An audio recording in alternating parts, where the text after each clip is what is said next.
Chapter 1. Traversing the Primal Chaos and Binding the Geometric Amplification System. Lin Yu found himself traversing the Primal Chaos, becoming a disciple of the outer sect of the Jie sect. The Geometric Amplification System descended upon him like a divine gift, allowing him to experience exponential enhancements in his cultivation, infinitely multiplying his progress. Not only did it apply to his martial training, but it also extended to the comprehension of techniques and the understanding of principles. Damn that massive truck. Can't such a large person see the pedestrian walkway? At this moment, in a secluded area of Jiejiao Island above the eastern sea of the Primal Chaos world, a young man was furiously cursing.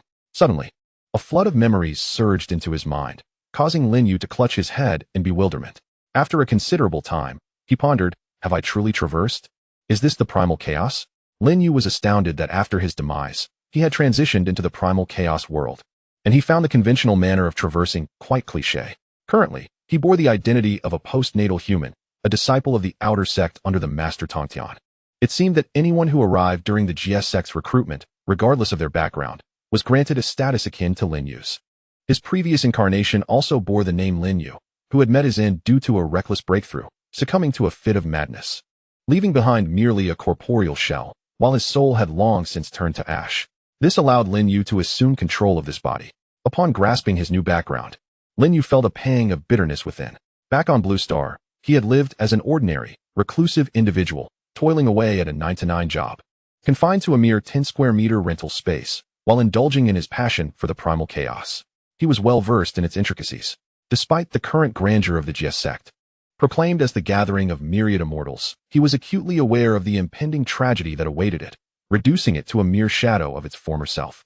With only the Virgin of Wudong remaining, while others would betray, perish, or be suppressed, leading to a fate most lamentable. Now that he had become a part of the Jie sect, Lin Yu yearned to alter this dire fate. However, he felt utterly powerless. As the three pure ones were presently united, enjoying an unprecedented camaraderie, yet a rift loomed on the horizon. With a heavy sigh, Lin Yu found himself at an impasse. Just then, a voice resonated in his mind. Ding. Host detected. The Geometric Amplification System is binding. Please wait. Binding successful. A surge of joy filled Lin Yu's heart. A system, the quintessential accessory of a traveler, has arrived. What capabilities do you possess? Lin Yu inquired eagerly. The Geometric Amplification System will provide the host with exponential enhancements. Whether in cultivation techniques, divine powers, or insights, all can be amplified geometrically. Furthermore, the host can contemplate in the mind without the need for verbal articulation. Is this geometric amplification akin to what resides in my mind? Lin Yu questioned. Indeed. For instance, when cultivating any technique, the first effect is 1. The second effect becomes 2, the third effect 4, the fourth effect 8, the fifth effect 16, and so forth. How extraordinary. With this, I merely need to cultivate in silence and astonish all beings. Lin Yu exclaimed with delight. His subsequent plan was to endure, persist, and continue in his relentless pursuit. Subsequently, guided by his memories, Lin Yu arrived at his cave dwelling, only to discover that it was merely a hollowed-out space on a mountainside. However, Lin Yu remained unfazed. Upon entering, he settled down in a lotus position and commenced his cultivation of the upper clarity technique, as imparted in his mind. As the technique began to operate, the spiritual energy within his body started to traverse the 12 primary meridians and the 8 extraordinary vessels in accordance with its prescribed pathway. Under normal circumstances, in a place as rich in celestial energy as Golden Ao Island, one would expect that after a complete circulation, the upper clarity technique would yield at least a thread or more of spiritual energy. Yet, after one full cycle, the energy stored in Lin Yu's Dantian had increased by a barely perceptible amount. This starkly illustrated the inferior nature of Lin Yu's innate constitution. Among the human races in the primordial world, his physique ranked at the lower end of the spectrum. Otherwise, his previous incarnation would not have succumbed to madness while striving for the celestial immortal realm. If he were to continue cultivating at this pace, it would take countless years to achieve a breakthrough. Nevertheless, Lin Yu remained undeterred, continuing the upper clarity technique and maintaining his rhythm and practice. After the second cycle, Lin Yu sensed a notable increase in his spiritual energy. This time, he felt a slight enhancement, with an increment of 2 threads, effectively doubling his previous gain. It seemed the system's geometric amplification was starting to take effect. With a smile, Lin Yu continued to cultivate in tranquility.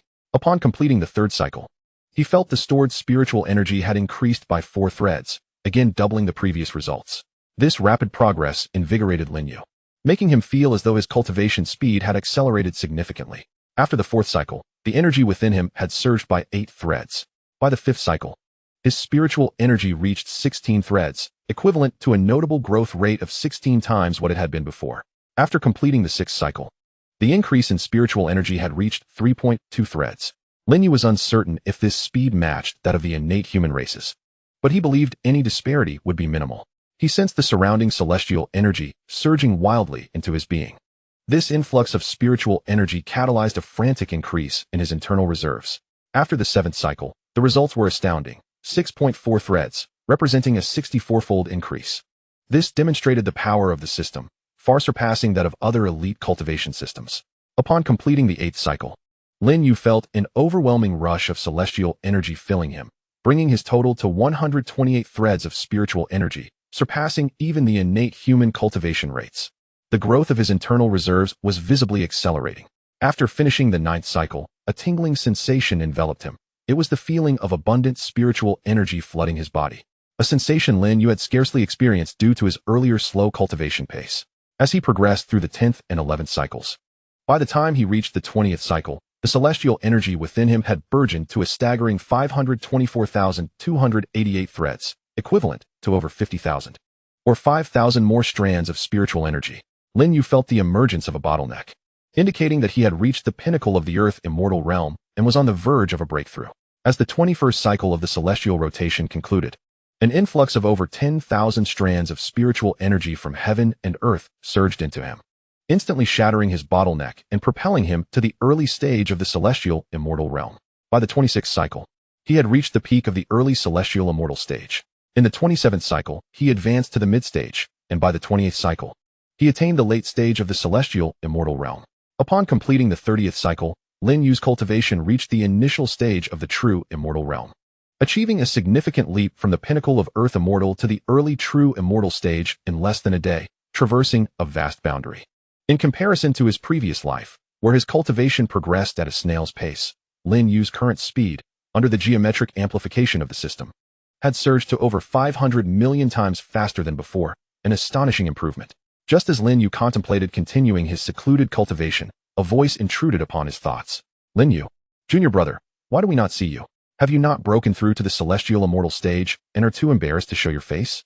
Upon hearing this voice, Lin Yu immediately recognized its owner, Chang'er, the enlightened light immortal. No wonder the tone was laced with sarcasm. It was none other than this traitor.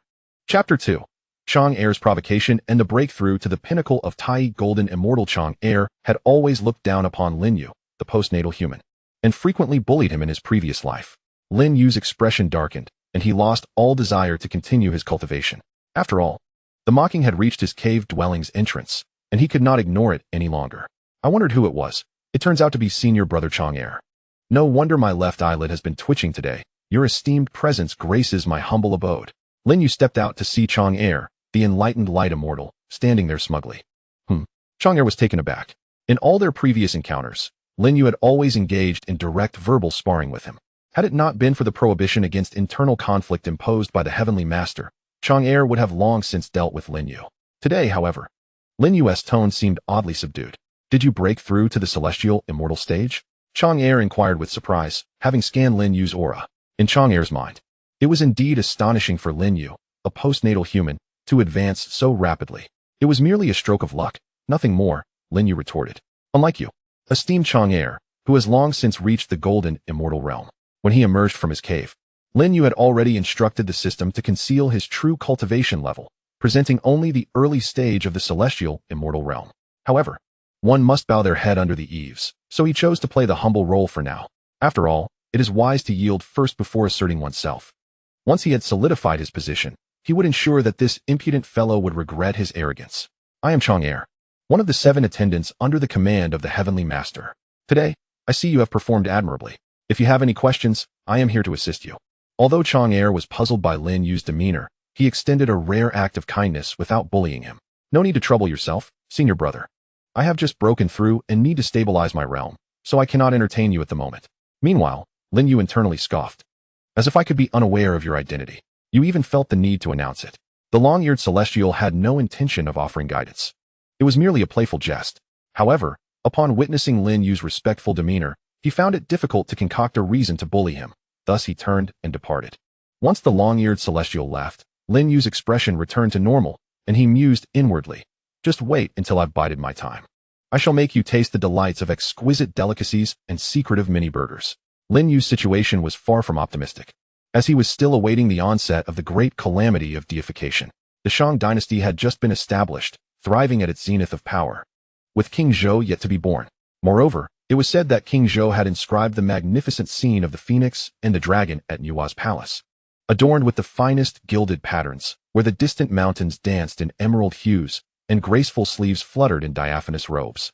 Pear blossoms wept with beauty while peonies enveloped themselves in alluring mist, all in anticipation of the enchanting movements that would summon back the illustrious ruler of Chang'e. This was a precursor to the calamity that would ignite the great calamity of deification, which was still over 5 centuries away. In the grand tapestry of primordial time, 500 years were but the blink of an eye, insufficient for the great beings of the wilderness to emerge from their meditative retreats. After all, such retreats often spanned thousands or even tens of thousands of years, sometimes culminating in the great convergence of epochs. This duration would grant Lin Yu ample opportunity to cultivate to an invincible state. Thus, he contemplated hurrying back to his cave abode to intensify his training, deeming all else inconsequential. Upon returning to his cave, Lin Yu settled into a meditative posture and resumed his cultivation. After completing the 31st cycle of celestial operation, he distinctly sensed that the surrounding spiritual energy had coalesced into a misty form, nearing the transformation into liquid essence. The spiritual energy within a radius of several dozen meters surged uncontrollably into his being. However, as his cave was secluded and devoid of any living beings for miles, no one noticed. With the continual operation of the supreme clear method within him, Lin Yu's realms were rapidly advancing, from the mid-stage of true immortal to the late stage, and then to the pinnacle, eventually breaking through into the early stage of profound immortal. He paused his cultivation upon reaching the early stage of profound immortal, as the spiritual energy within the vicinity had thinned slightly from his absorption. Concerned that his more powerful senior brothers might detect something amiss, he decided to cease his practice. Although the spiritual energy on Jiejiao Island was abundant, sufficient for the entire Jiejiao sect, and the teachings of the Tongtian patriarch, Lin Yu was exceedingly cautious, determined to ensure he remained undetected. After all, he was on Jiejiao Island, in the presence of a saint, the Tongtian patriarch, and his senior brother, the great Luo Golden Immortal, along with Zhao Gongming and the other Tai Golden Immortals, whose divine senses could leave Lin Yu utterly exposed. By the 40th cycle, his cultivation speed had escalated to a staggering rate, surpassing his initial progress by a factor of 5,497,558,388,888. This terrifying rate of growth left Lin Yu in awe of the system's prowess. In the realm of Xinxian, one progresses through the mid-stage, the late stage, and ultimately reaches the pinnacle of Xinxian, transitioning into the early golden immortal stage. At the golden immortal level, one gains mastery over the laws of the great Dao. Concepts become immortal, and a fragment of true spirit can be reborn. One can traverse the vastness of time and space, where immortal blood remains eternal, achieving the highest Dharma form, with an immeasurable Dharma body. This allows for the modification of the universal rules of time and space, enabling one to exist independently of the world. Lin Yu, undeterred in his cultivation, continued to circulate his techniques, reaching the mid-stage golden immortal and ultimately the pinnacle of Tai golden immortal. However, he paused, for the rapid consumption of spiritual energy raised concerns about attracting the attention of other disciples from the Jie sect. Fortunately, the Gold Ao Island served as a sacred site abundant in spiritual energy, and the amount he utilized for his breakthrough was merely a trifling fraction. Having attained the Tai golden immortal realm, he had already assimilated the laws of the Dao. A mere thought could manifest or extinguish myriad worlds, and with a flick of his fingers, he could create temporal branches, effortlessly evolving grand universes.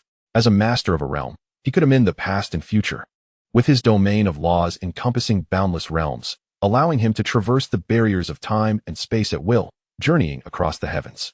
As a sanctuary for sages, the rich spiritual energy was quickly replenished, ensuring that Lin Yu's consumption did not draw the notice of his fellow disciples or the Tongtian master.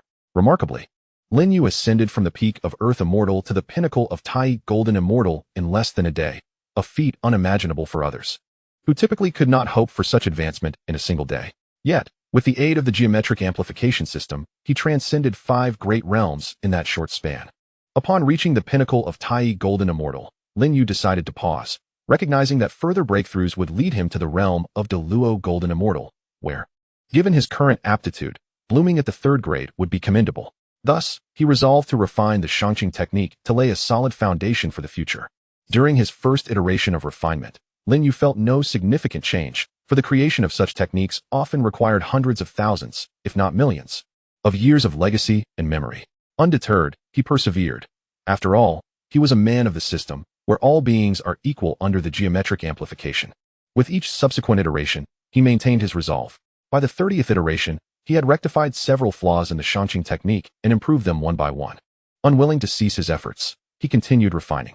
By the 50th iteration, he finally devised a technique capable of enhancing one's aptitude. Lin Yu, indifferent to renaming it, simply retained the title Shangqing technique, for altering names repeatedly proved cumbersome. As he began to cultivate the refined technique, the modified pathways became ingrained in his mind, devoid of any sense of unfamiliarity. With the continuous operation of the technique, Lin Yu's aptitude steadily ascended, progressing from acquired to innate, from innate to divine demon, and finally to chaotic divine demon. The spiritual energy accumulated within him as he reached a sufficient threshold, prompting a direct breakthrough to the Luo Golden Immortal level. The first petal of his blossoming flower gradually unfurled from its bud. As the 2nd, 3rd, 4th, 5th, 6th, and 7th petals unfurled, the flora of the primordial earth could only bloom to the 5th or 6th grade, with only those truly gifted reaching the 7th grade. Subsequently, the 8th petal blossomed, followed by the 9th, which unveiled an extraordinarily profound aura, a bloom of the 9th grade. In the realm of heavenly principles, 9 represents the pinnacle. Lin Yu's achievement of the 9th grade flower signifies his arrival at the ultimate limit beneath the heavenly path. Only a select few celestial sages possess the capability to blossom at this level. However, propelled by an exponential surge, Lin Yu's flowering trend showed no signs of abating. With a flourish, the 10th petal gradually unfurled. Thunderous roars echoed as the 11th and 12th petals emerged. A colossal purple eye opened slowly in the heavens. As the heavenly path detected the anomaly and prepared to eradicate it, the 12th grade bloom of the Luo Golden Immortal transcended the heavenly path itself. Throughout the annals of history, only one individual had ever achieved such a feat. Lin Yu felt a surge of joy within, yet he pressed on. For the true measure of one's ability lies in the quantity of blossoms one can produce. His foundation had already reached that of the primordial chaotic deities. A 12th grade bloom was by no means the limit. Thus, suppressing his inner elation, Lin Yu continued to break through as one exquisite and resplendent petal after another unfurled. 36 grades. Above the firmament, the purple giant eye resounded with booming echoes, yet it could not locate the anomaly. At that moment, the gazes of the 6 great sages traversed the river of time to rest upon the purple eye. They pondered, what transpires that even the eye of the heavenly path has emerged? Realizing the implications, the 6 sages withdrew their gaze. The heavenly path was incomplete, suggesting the emergence of an anomaly, and with the impending calamity, the celestial secrets remained concealed. Even as sages, they could not fathom the unfolding events. The eye of the heavenly path, unable to find its target, began to scour the primordial earth, inch by inch. However, with the assistance of his system, Lin Yu had effectively concealed himself, rendering their search futile. Ultimately, he achieved a bloom of 36 grades. Lin Yu rejoiced, for this surpassed even the heavenly path and the great principles. Though the journey ahead in cultivation remained uncertain, it was undoubtedly a broader path with greater potential. Meanwhile, the external eye of heaven descended into a frenzy, unleashing thunderous wrath upon the primordial earth. Within the purple cloud palace, an apparently ordinary elder slowly opened his eyes, merging his aura with that of the universe. Had the heavenly path sensed a threat? Hongjun contemplated, yet despite prolonged calculations, he could discern nothing. With the calamity imminent, even if he achieved unity with the heavenly path, he faced significant obstacles. This was an anomaly, obscuring the celestial secrets. At that moment, Laozi, Yuanshi, Tongtian, Zhunti, and Jieyin arrived at the purple cloud palace. Master, on this day, the eye of the heavenly path exhibited extraordinary power. I implore you, Master, to intervene. Many of my disciples from the west have already perished. Alas, our realm has always been frail due to the shattered earth veins, and now we face further calamity. At this moment, Kunti wept profusely, lamenting his and his companions' grand aspirations to attain sainthood through merit, as they were indeed the proverbial lone saints. They were so resource-starved that they wished to divide every little resource into two, not to mention the already scant number of disciples. However, Hongjun recognized that he could not allow the eye of the heavenly path to wreak such havoc and sought to communicate with the heavenly path to cease its destruction. Simultaneously, a lotus flower gradually appeared above Lin Yu's head. The lotus bloomed, revealing 36 petals that shimmered with brilliance. Each petal bore the intricate patterns of the great Dao, pulsating as if stars were cascading their luminescence. At last, the tumult outside had grown overwhelming. It was imperative to elevate his cultivation. Had it not been for the system concealing the heavenly secrets, he might have already met his demise. Upon sensing the disappearance of the eye of the heavenly path, Lin Yu exhaled a sigh of relief. Having broken through to the great Luo golden immortal stage, he transcended the river of time, becoming eternal and indestructible. His past, present, and future merged into one, surpassing the elements of earth, water, fire, wind, and the dualities of yin and yang. He commanded the myriad divine images, conjuring existence from the void. His being was the Tao itself, with thoughts resonating through the heavens, creating vast worlds with a single thought. His consciousness was immortal, his true spirit undying, containing countless worlds within his grasp, forever at ease and free to alter all rules of existence beyond the primordial chaos. Focusing his mind, he resumed his cultivation, continuing to activate his techniques. As the 80th week of celestial cycles concluded, even as a great Luo golden immortal with immense spiritual capacity, he found himself filled to capacity under geometric magnification. 600 million times the spiritual energy had instantaneously met the conditions for breaking through to the mid-level of the great Luo golden immortal stage. Having reached the mid, late, and peak stages of the great Luo golden immortal, he progressed to the early stage of the primordial golden immortal, equivalent to a quasi-saint. Standing among the first tier beyond the saints, the remaining guests of the Purple Cloud Palace were of similar realms, albeit mid or peak stages, such as Jin Yuanzi and Ming He. The primordial golden immortal represented an ultimate elevation from the great Luo, glimpsing the mysteries of the primordial, where all was illusory, and the laws could not impose the slightest influence. He had transcended all laws, reaching the other shore of the Tao, half a step into the primordial. Lin Yu had no intention of halting.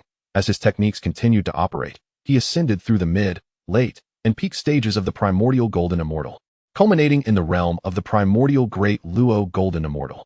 Outside Golden Turtle Island, a magnificent purple aura gradually emanated from the east, stretching an astounding 9 billion miles across the 6 realms.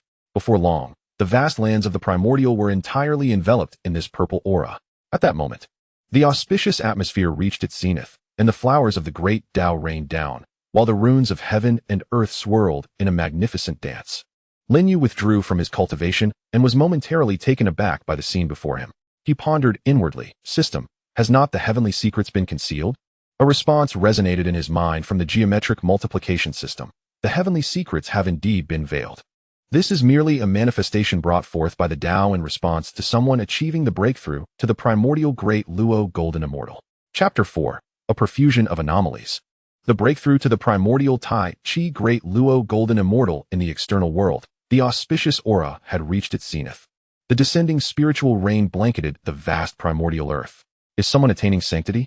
Hasn't the primordial purple aura dissipated? How could there still be individuals achieving sanctification? Many quasi-saint beings in the primordial realm gazed upon this spectacle, perplexed. Congratulations to the saint. Countless spirits of flora and fauna awakened their intellect, expressing gratitude to the newly ascended saint. Without this sanctifying rain, it might have taken countless millennia for such consciousness to emerge. Why could it not be deduced? Now that the ranks of saints are full, it must be the path of the primordial great Luo golden immortal, an anomaly. Anomaly. It seems that the list of deities must be signed promptly. Within the Purple Cloud Palace, Hongjun sat upon a cushion, his expression grave. He immediately conveyed a message to Laozi, Yuanshi, Tongtian, Nuwa, Zhunti, and Jieyin, urging them to gather at the Purple Cloud Palace for deliberation.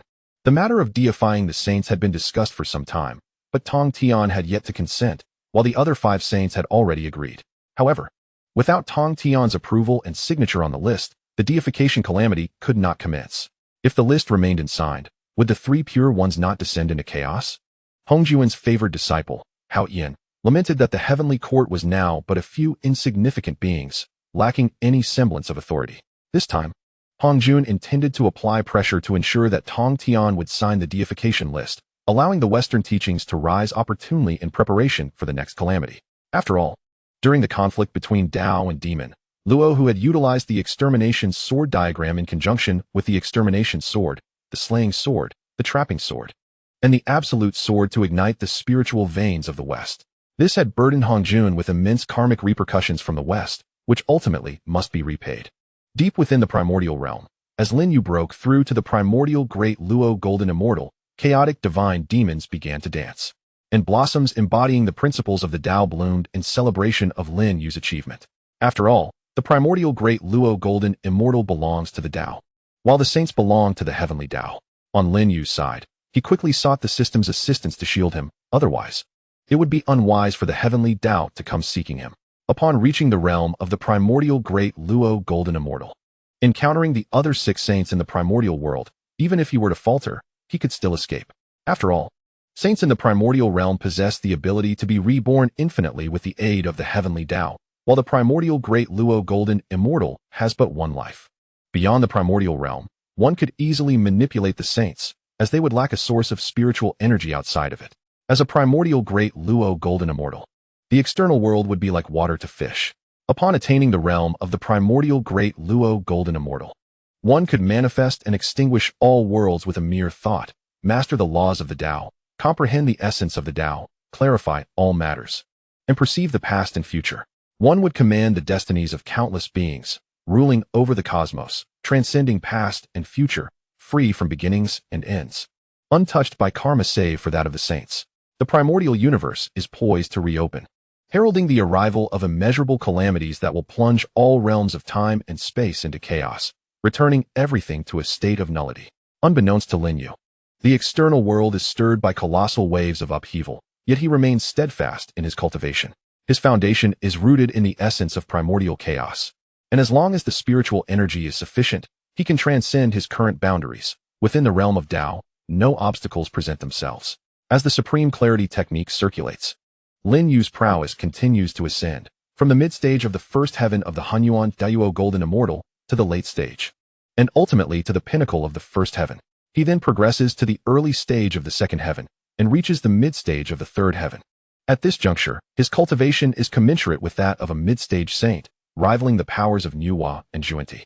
After all, the trio lacks the merits of creating the heavens, and thus their sanctified virtues remain inferior to those of Laozi, Yuanshi, and Tongtian. Advancing further, he attains the late stage of the third heaven, the pinnacle of the third heaven, and then the early stage of the fourth heaven, followed by the mid-stage. In a mere day, he traverses from the peak of Earth Immortal to the mid-stage of the fourth heaven of saints, catching up with Tongtian, who has undergone several calamities, including the Beast Calamity, the Longhan Calamity, the strife of Dao and Demon, and the Witch and Demon Calamity, up to the onset of the current Fengshen Calamity. With the Supreme Clarity technique continuously operating within Lin Yu, he traverses the cosmos repeatedly. He reaches the late stage of the fourth heaven, the pinnacle of the fourth heaven, the early stage of the fifth heaven, and the mid-stage, equating to Laozi's cultivation, as well as the early, mid, late stages, and pinnacle of the ninth heaven, ultimately culminating in the early stage of the Hunyuan Taiji Dayuo Golden Immortal. Simultaneously, the external world witnesses Lin Yu's breakthrough, accompanied by resounding echoes of the Dao, as ethereal shadows of divine beings from the primordial era manifest. Upon his ascension to the Hunyuan Taiji Dayuo Golden Immortal, a climax is achieved. The Heavenly Dao refrains from emerging, for the Dao is now in celebration. The Heavenly Dao, merely a subordinate of the overarching Dao, manages the primal chaos rather than ruling it. Moreover, this extraordinary event has elevated Lin Yu to a realm that stands equal to the Heavenly Dao. Across the vast cosmos, within myriad worlds, both grand and minuscule, all conflict and cultivation come to a halt in reverence. Amidst the auspicious phenomena heralded by countless Dao, beings from myriad realms commend Lin Yu. In the apex of the pyramid, numerous mighty beings and celestial emperors awaken in astonishment. Outside the primordial world, an elder resembling a hollow willow opens his eyes, causing countless worlds to crumble in an instant, only to close them once more in meditation. As he shuts his eyes, the surrounding space and the worlds that had just collapsed restore themselves to their former state. Such a remarkable genius indeed. In a secluded corner of the West, a man enveloped in dark energy spoke. The aura of Taoism has grown stronger. Yet, as soon as he uttered these words, the energy surrounding him waned once more. Meanwhile, Lin Yu ceased his cultivation, expanding his consciousness to behold the myriad scenes of the primordial land unfold in his mind. With the cultivation level of a Hunyuan Taiji de Luo Jingxian, he remained unnoticed in the vastness, perceiving within the Wuzhuang temple, where Zhun Yuanzi tended to the ginseng fruit trees, and in the blood sea of the underworld, the river of Hades continued its attempts to establish a doctrine of sanctity. In the northern sea, the Kunping struggled to survive. Where is Nuwa in her palace? Lin Yu pondered, glancing towards the Bio Palace, only to find that Tongtian was also absent. In the Yushu Palace atop Kunlun Mountain, Yuanshi Tianzuan was nowhere to be found. For a brief moment, Lin Yu felt perplexed, then turned his gaze to Shoyang Mountain, where only Xuandu remained, as Laozi was similarly absent.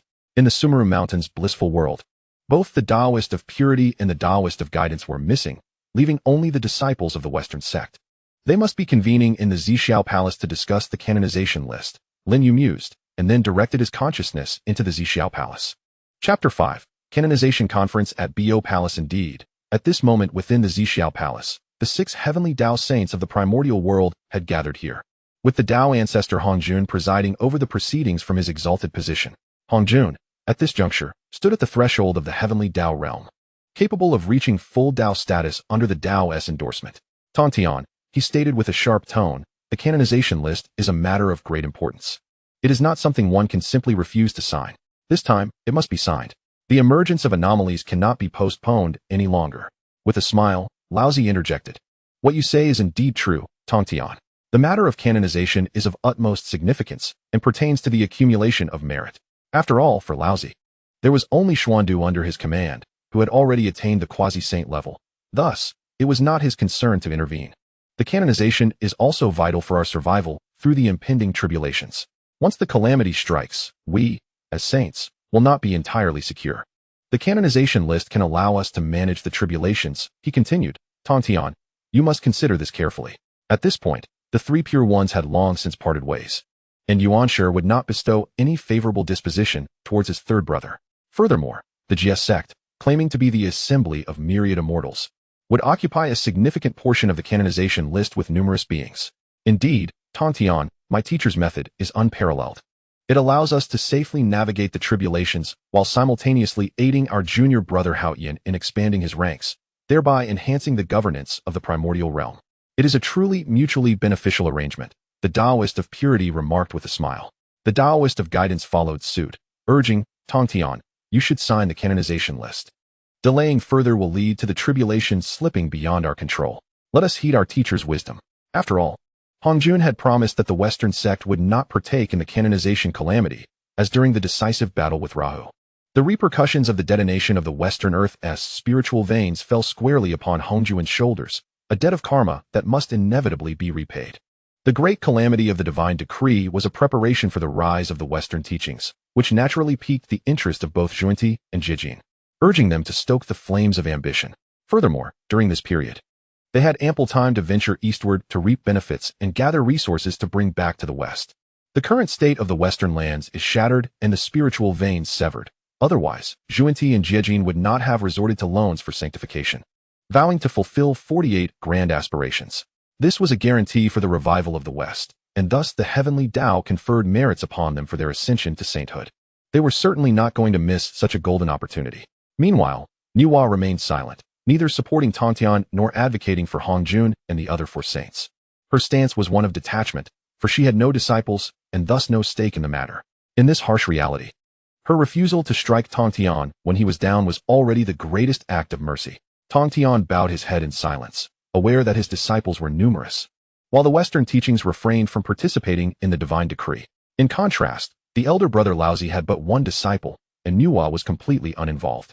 The divine decree relied primarily on the disciples of his sect, the Jie sect, and the Yuanshi sect, along with a few wandering immortals to fill the ranks. It was evident to any discerning eye that this divine list was tailored for his sect, creating a pit from which he could not escape. Tongtian, why do you remain silent? You must sign this, or do not blame your master for showing no mercy, Hongjun admonished harshly.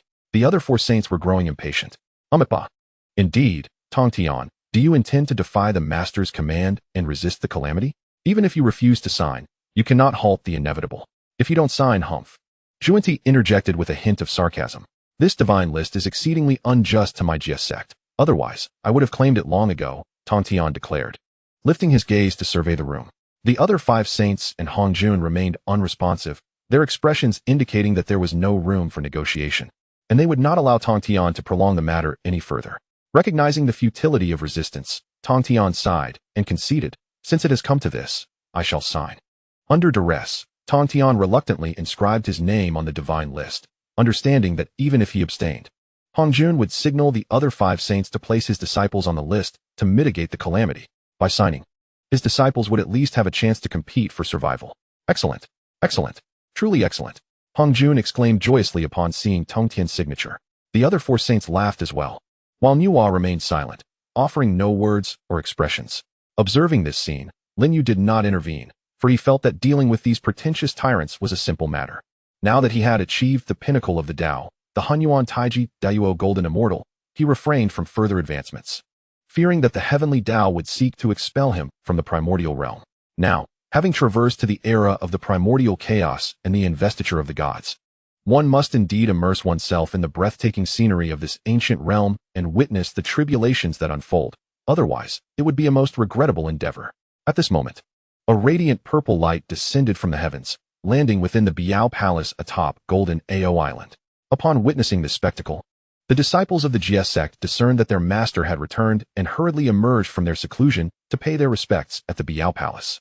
As time progressed, a multitude gathered before the palace, including cherished disciples, the 7 fairies in attendance, outer disciples, and registered disciples who were cultivating on Golden Ao Island. Lin Yu also summoned his formidable powers to arrive at the entrance, where he beheld the 4 principal disciples led by his senior brother, Daobao Daoist, including Daobao Daoist himself, the Holy Mother of Golden Spirit, the Holy Mother of Non-Being, and the Holy Mother of Turtle Spirit. Behind them were the 7 fairies, and among them stood the long-eared Jingguang fairy, who had previously mocked Lin Yu outside the cave, albeit positioned at the rear.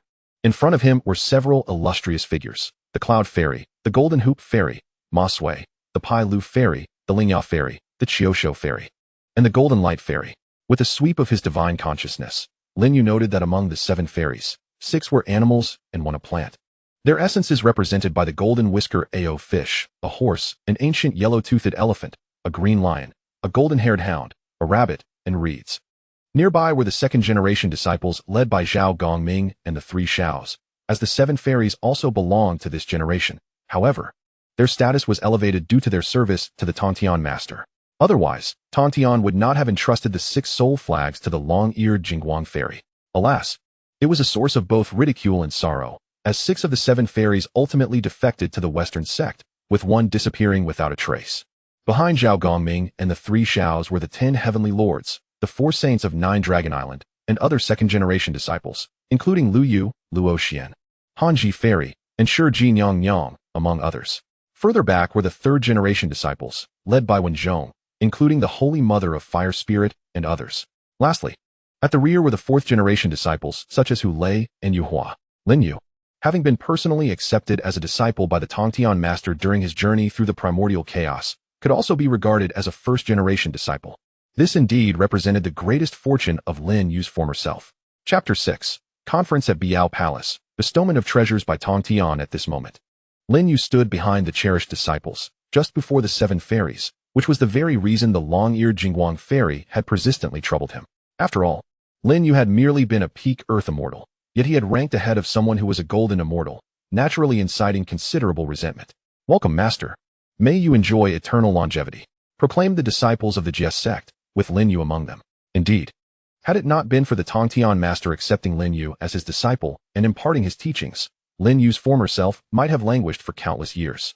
The very existence of Lin Yu in this realm was also a secondary reason for his presence. The primary reason lay in Lin Yu's identity as a son of China, which compelled him to honor his elders and uphold the traditional virtues of the Chinese nation.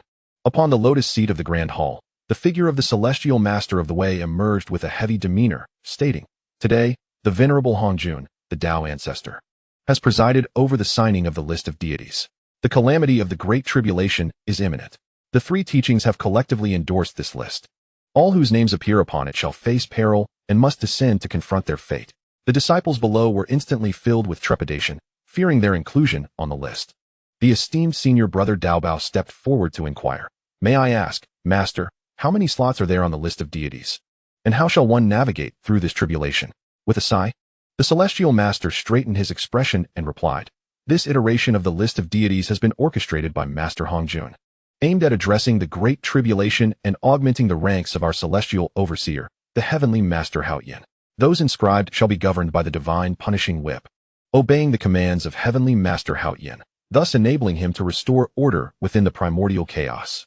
There are precisely 365 celestial deities listed, alongside numerous lesser divine positions, amounting to no less than 10,000 in total. Casting his gaze over the multitude of disciples of the Jie sect, he continued, all disciples of the Jie sect are intertwined within this great tribulation. Should they perish within the calamity, their souls shall enter the list of deities, becoming part of the roster, thus forfeiting their path of cultivation, relegated to the path of incense offerings. There remains over 500 years until the tribulation reaches its climax. At that time, disciples of the Jie sect must descend and confront their fate, as long as they are formidable and engage in battle with the disciples of the other three teachings. The filling of the list of deities shall correspond with the conclusion of the Great Tribulation. The notion of 10,000 names loomed large.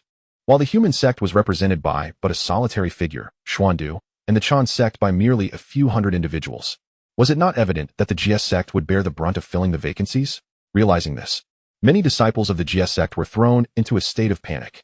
Zhao Gongming paused, then remarked, Master, does this not imply that the majority of the burden falls upon our Jie sect to fulfill the list of deities? The celestial master nodded, affirming, indeed. The Jie sect occupies a substantial portion of this list for the Great Tribulation, and we are the primary candidates for the trials ahead. Upon hearing this, the disciples, save for the warlike Dao Bao and Zhao Gongming, hung their heads, faces ashen with despair. After all, none could predict who might be inscribed. And with the multitude of Jie sect disciples, renowned as the gathering of myriad immortals, uncertainty loomed over when their turn might come. Given this, why did the master choose to endorse the list of deities? Would it not be better to abstain from signing, thus evading the Great Tribulation altogether?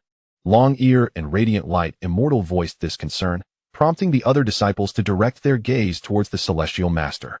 Eager to discern the rationale behind the signing of the list, sighing, the celestial master lamented, since the time of the witch and demon tribulation, I have been reluctant to endorse the list of deities. However, the venerable Hongjun and the other sages have now made their positions clear. Should we refrain from signing, our Jie sect would undoubtedly be inscribed by default. Thus, we find ourselves with no alternative. This way, our disciples may still contend for a chance at survival. The celestial master spoke with a sense of resignation, aware that most of his disciples were merely fledgling beings, with only a handful of capable direct disciples like Zhao Gongming and the three Shaos to rely upon. Regardless, they remained his disciples, and he felt a profound sense of helplessness. The disciples, upon hearing these words, fell silent, recognizing that this was a decision born of the master's own despair. Yet it also represented a glimmer of hope for their survival. The scene was enveloped in silence, as all the disciples contemplated how to survive the impending deification. Yet, there were always those who, lacking in discernment, disrupted such an atmosphere. With a hint of discontent, one remarked, even so, Master, you could resist until the end. After all, it is my life from the Jie sect that is at stake. The long-eared Dingguang Immortal expressed his frustration. Naturally, being among the ranks, he blamed the Tongtian patriarch. Long-ear, what are you saying? Were it not for the master taking you as a disciple and imparting his teachings, you would not know when your demise would come. Yet you dare defy his orders, shouted Du Bao, unable to remain silent. If the master had a better solution, he would not resort to this. This is already the best course of action. How dare you question him, Long-ear? The most vivacious among the three heavens, Bixiao, wore an expression of fury, her once beautiful visage now a tapestry of displeasure.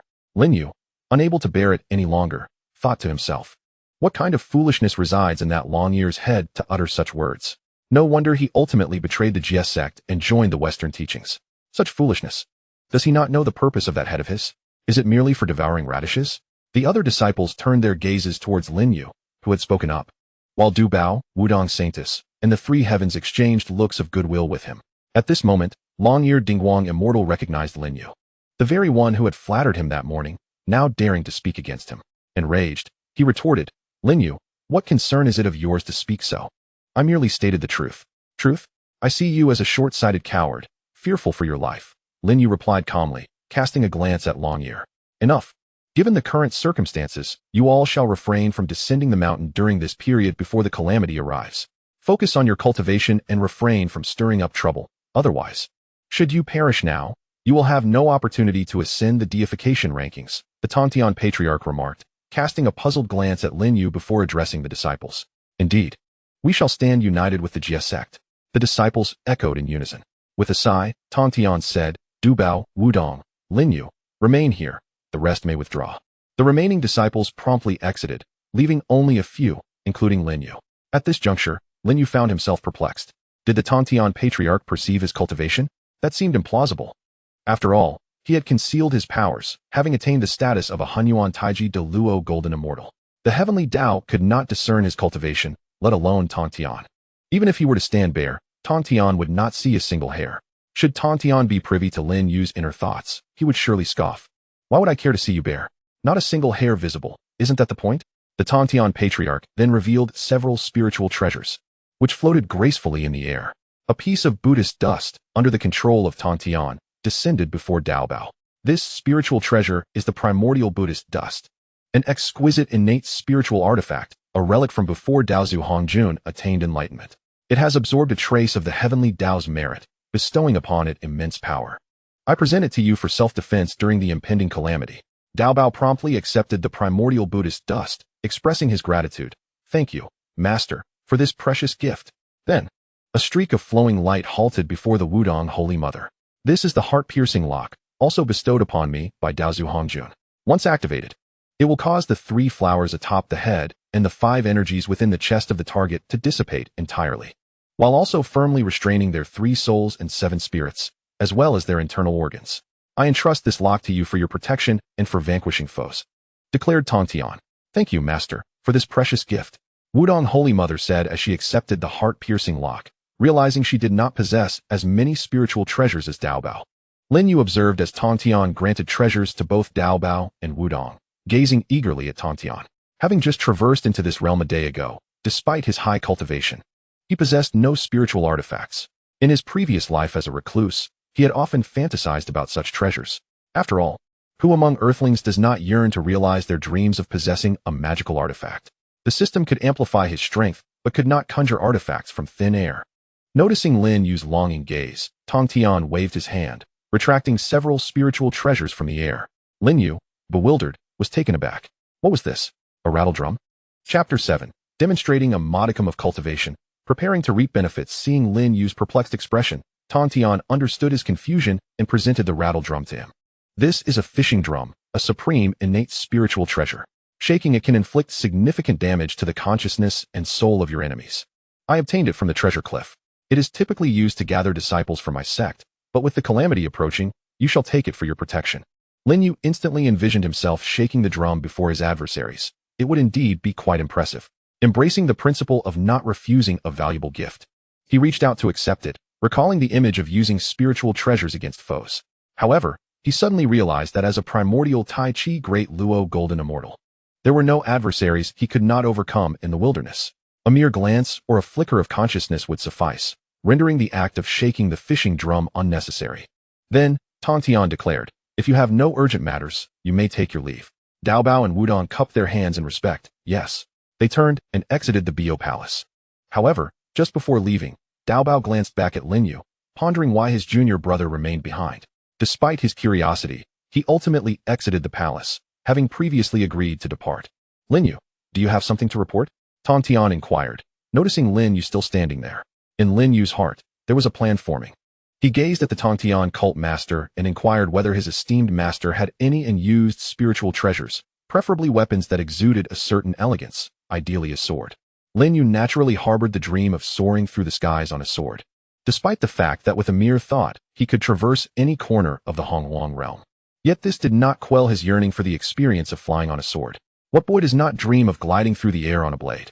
Seeing Lin Yu, who had already received a supreme innate spiritual treasure, still yearning for more, Tongtian felt a pang of displeasure.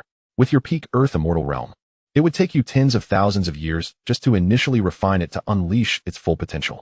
Are you still not satisfied?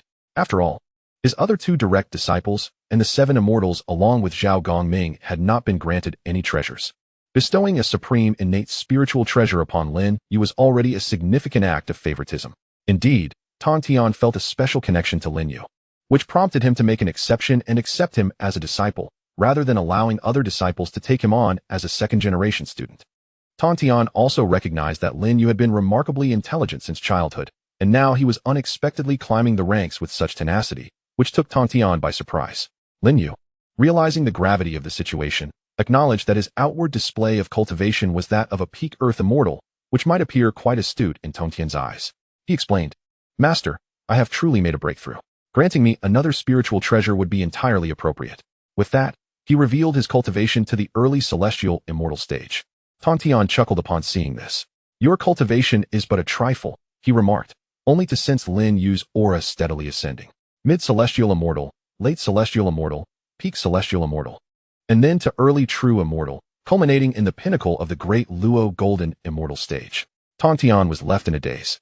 He could hardly fathom why Lin Yu's cultivation had progressed so rapidly since their last meeting when Lin Yu was merely at the late earth immortal stage. Now, however, he had reached the pinnacle of the great Luo golden immortal stage. Yet, in Tongtian's eyes, the pinnacle of the great Luo golden immortal was still akin to an ant, especially considering that Duobao had already surpassed the quasi-saint level. Although somewhat astonished, he was not entirely flummoxed. However, Lin Yu's aura faltered momentarily before continuing its ascent. Early quasi-saint, mid-quasi-saint, late quasi-saint, peak quasi-saint, and then to the mid-stage of the Hunyuan Great Luo Golden Immortal Realm. At this point, Lin Yu felt that this manifestation of his cultivation was sufficient. To reveal more would be impolite. Tongtian was utterly bewildered, a voice echoing in his mind. Who am I? Where am I? The composure he had cultivated over countless tribulations wavered at this moment. After all, it had been over 1,000 years since he took Lin Yu as his disciple. And Lin Yu's cultivation had now reached the same realm as his own, the mid-stage of the four heavens of saints. Lin Yu appeared before Tongtian, waving his hand in front of his master's face. "Master, are you all right? Are you all right?" Tongtian snapped back to reality, assuring him that all was well. Lin Yu, retracting his hands, said, "If you are well, then let us eat and take a few steps." Though Tongtian said nothing in response, he was profoundly shaken. After all, witnessing someone ascend from earth immortal to the four heavens of saints before him was indeed terrifying. "Your cultivation?" Tongtian questioned, puzzled. Lin Yu remarked that his disciple had some fortuitous opportunities and, by a stroke of luck, had broken through to the fourth layer of the primordial golden immortal. Is this not a delightful surprise? Anticipating that Tongtian would pose such a question, Lin Yu could only respond in this manner. After all, the other explanations would be even less acceptable to Tongtian. Perhaps this response would suffice. Although he could venture forth independently, the teachings of 9 years of compulsory education had ingrained in him the principle that once a teacher, always a father.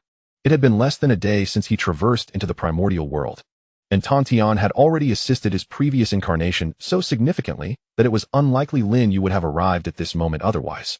At this moment, Tongtian's mind was racing with thoughts. This was not a surprise, it was a shock.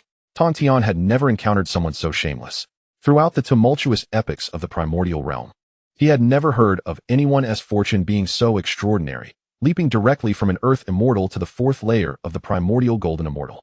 Not to mention, there were only 7 individuals who had even managed to ascend to the sage level, and none had done so without the primordial purple energy. However, upon further reflection, Tongtian understood. After all, everyone harbored secrets that could not be disclosed. Regardless, Lin Yu was still his disciple, and with such a monumental boost, the calamity of the investiture of the gods could be navigated with greater ease than initially anticipated. He would not face the dire situation he had envisioned. With his 4 swords of immortal execution holding back the 4 sages, even if Nuwa intervened, she would not be a match for Lin Yu. Excellent, excellent indeed. Now that your cultivation has ascended to the mid-stage of the 4th layer of the primordial golden immortal, our sect will not suffer as severely as I had imagined. After pondering this, Tongtian chuckled. "Master, although I have achieved this level of cultivation, I find myself lacking in spiritual treasures and offensive capabilities," Lin Yu admitted, nervously rubbing his thumb and index finger together in front of Tongtian. After all, as Lin Yu had stated, his foundation was indeed weak. He possessed a great deal of cultivation, but lacked even a single offensive technique or spiritual treasure. It would be more prudent to seek assistance from Tongtian rather than scour the primordial lands for resources. Chapter 8. Deputy Master, Qingping Sword. Tongtian, too, thought about this. After all, Lin Yu had only cultivated for a few thousand years since becoming his disciple.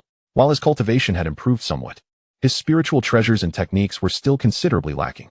This realization restored some semblance of dignity to Tongtian, as he could still impart other teachings.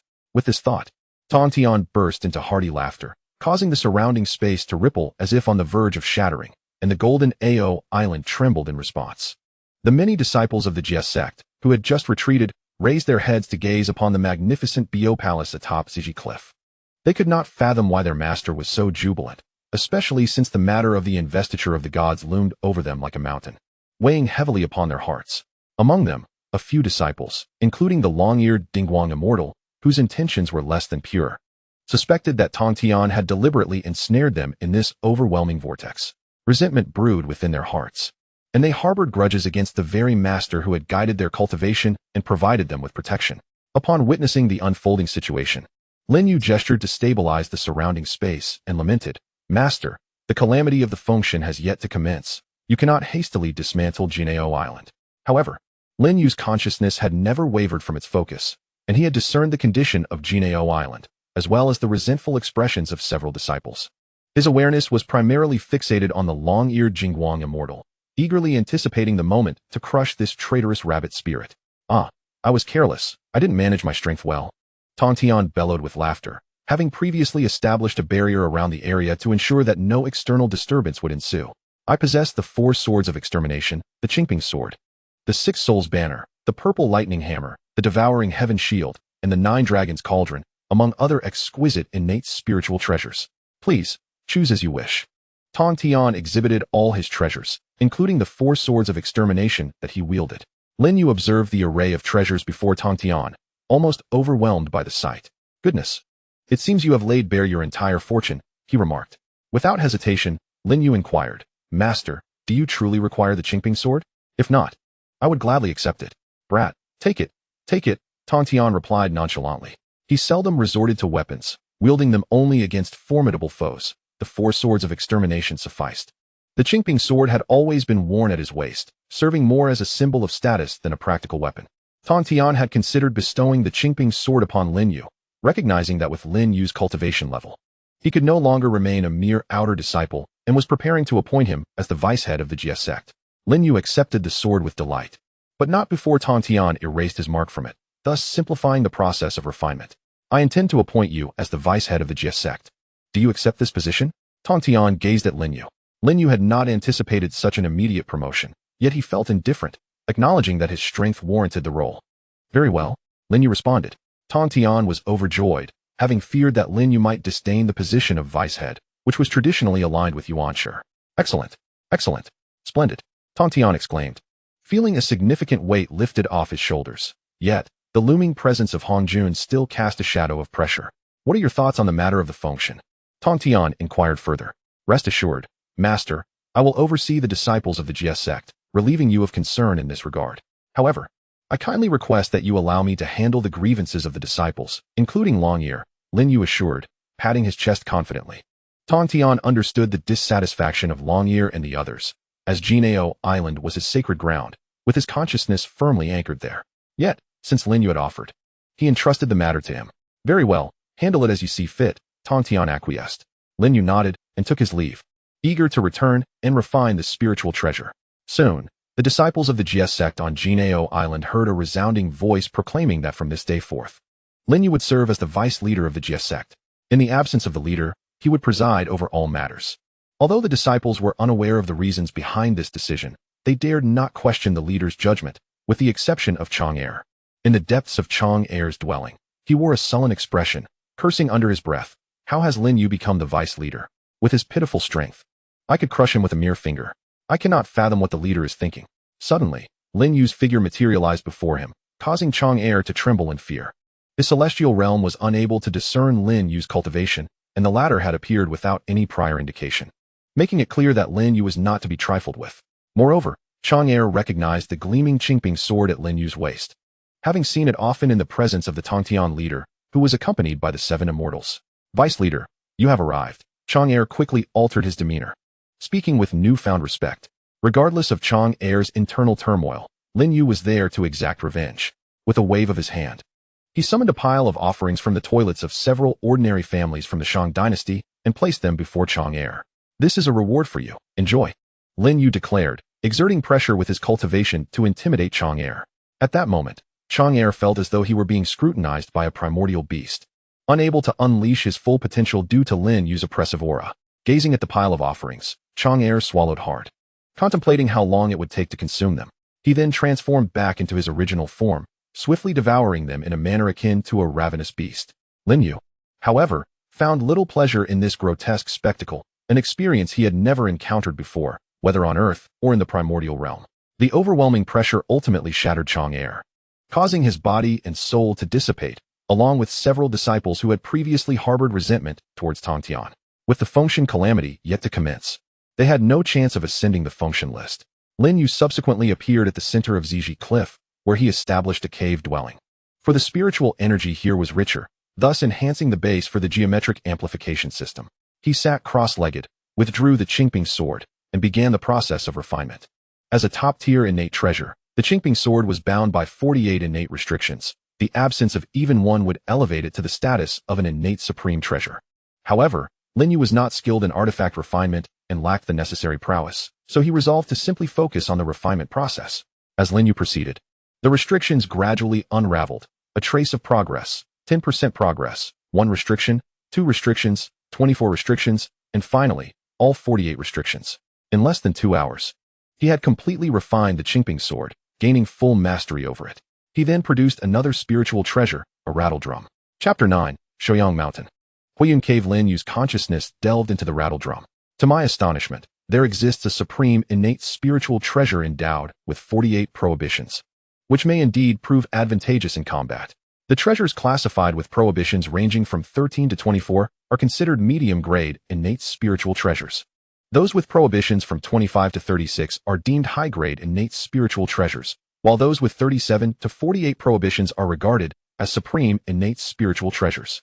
The innate supreme treasure possesses 49 layers of prohibitions, and the chaotic spiritual treasure exceeds this threshold. Moreover, nestled between the supreme innate treasure and the innate supreme treasure, there exists a premier innate spiritual treasure with 48 half-innate prohibitions. This particular treasure surpasses the supreme innate treasure, yet falls short of the innate supreme treasure, thus earning its designation as a premier innate spiritual treasure. The greater the number of prohibitions on an innate spiritual treasure, the more arduous it becomes to refine. Given that it is a supreme innate spiritual treasure, I commenced the refinement of the fishing drum.